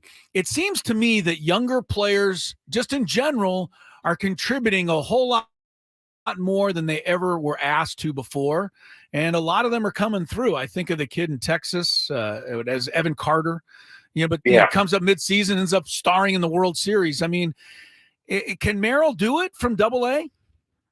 Yeah, I think so. You know, I think that skipping Triple-A is something that's reserved for the best of the best young players, and I think that, you know, Tony can probably speak to this better than I can, but you know, all the evaluators I talked to consider Double-A to be the big challenge. And once you succeed at the Double-A level, even if it's only for a month and a half, 2 months, however long he was there last season, once you've done that, you know, that kind of incentivizes or at least encourages the team to maybe rush you to the majors and skip over Triple-A. And we know from the Padres' recent history, sometimes that goes really well, like Fernando Tatis Jr. Sometimes it, you know, requires a little bit more patience, like C.J. Abrams. And you know, obviously it took Abrams a few seasons to get it together, but now he's looking like a really good player himself in DC. So I think Merrill has the skill set to make that jump. You know, we'll find out if it works out, but, you know, it's not as rare as it may seem skipping over Triple-A completely. It's not. Double-A is typically where most organizations send their best of the best prospects. You go to Triple-A when there's the little nuances you got to learn about the game, it seems like, because you get a little bit more veteran-laden rosters there. And it's not that, as RJ said, it's kind of reserved for the elite prospects to kind of skip that level to go to the big leagues. We'll see if that will be Jackson Merrill. RJ Anderson joins us here, CBS Sports. And RJ, obviously last year, from a national standpoint, there was a lot of conversation about the Padres, and rightfully so. You looked at the roster up and down, and it was hard not to talk about that team. But you fast forward to 2024, it's really only minus the 2 big stars in Blake Snell and Juan Soto. You still got Bogarts, you still got Machado, you still got Tatis, you still got Darvish, you still got Musgrove. I mean, you still have some really talented players. Yet you look at, you know, what most are saying is an 81.5 win season for the Padres. This team won 82 games last year. Right. Can you see this team, I guess, if by those standards, overachieving this year. Oh, absolutely. Absolutely. You know, I think there's a lot of uncertainty with the back end of the rotation because, you know, these are not veteran names. They're not, you know, well-known names, so to speak. These weren't top prospects for the most part, but you take a guy like Michael King and, you know, if you told me that he could start 25 times for the Padres this year, all of a sudden that win total starts to creep up because I believe that he has the stuff and the command to be a really good starter. But, you know, player health is kind of the great unknown, right? And that's true of a few other cases with them. But I think, you know, if they nailed it with that Juan Soto trade on some of the arms they got back, and if, you know, they push along some of their internal arms, like, you know, Lesko, Snelling, you know, there are a few others, Thorpe, obviously. You know, if they push those arms along and that rotation is, you know, better than league average, then all of a sudden, you know, we're talking about a Padres team that can threaten for at least a wild card spot. Yeah, I mean, the interesting thing to all of us, RJ, is the fact that the Padres ended up the regular season 2 games behind the Diamondbacks last year. But for the Diamondbacks, it ended up being one of the greatest seasons in franchise history. And for the Padres, it ended up being one of the worst. And, you know, they almost had the same record. So, you know, but let's go back to Jackson Merrill and what about him kind of stands out in terms of, you know, being able to take a corner outfield spot and be an everyday big leaguer. I mean, you know, I was saying the other day, I mean, you got to hit 30 home runs normally to be a corner outfielder in the big leagues and driving 100. I mean, that's a lot of pressure for a young guy. Yeah, and I don't think he's going to hit 30 home runs this season, to be clear. You know, this is a skill set where if he does develop power, you know, it's probably going to take a few years. And obviously, Petco is not exactly the easiest part to have left-handed power. So, you know, check those expectations if you're not familiar with his game. But, you know, I think this is the case where the Padres view him as one of their 26 best players. And it just so happens that the construction of their roster has them overflowing with infield talent and kind of lean on outfield talent. So how do you fit him into that equation? Well, you know, you're not going to move Kim, Bogarts, and Machado to the outfield. You don't really want to put Merrill at first base. So, you know, plop him down in the outfield, let his athleticism make him at least an average to above average defender, depending on where he's playing, you know, left field or center field. And, you know, hope that he can hit for average, get on base, steal some bases, and, you know, just impact the game overall, even if he doesn't have that prototypical corner outfield offensive profile. RJ, you know, obviously we're at least for the Padres, you're getting close to the end of spring training because they're headed to Korea, but there's still obviously some spring left to go. I mean, for you, what is it that you're looking forward to as we start moving into, you know, closer and closer to the regular season at the end of this month? Yeah, it's just always about health for me. You know, I don't read too much into spring training performances for the most part. Just stay healthy. You know, guys are working on different things. They're starting to shake off the rust and whatnot. You know, I guess I pay a little bit of attention to velocity just because, you know, if a guy has dropped significant amount of velocity or has gained a significant amount of velocity, then sure, that's notable. And if they value a pitch, you want to see how that's progressing, or if it's not progressing at all. But otherwise, it's really just about getting to opening day and being healthy. Are we overshooting it in San Diego to hope that Fernando Tatis Jr. can compete for an MVP award this year? Or should we – I don't want to expect it because that's really not fair. But a lot of people we talk to around here are saying he is primed for that kind of a run. Oh, I don't think you're overshooting it at all. I mean, he's got massive talent. I mean, he's coming off a pretty good year.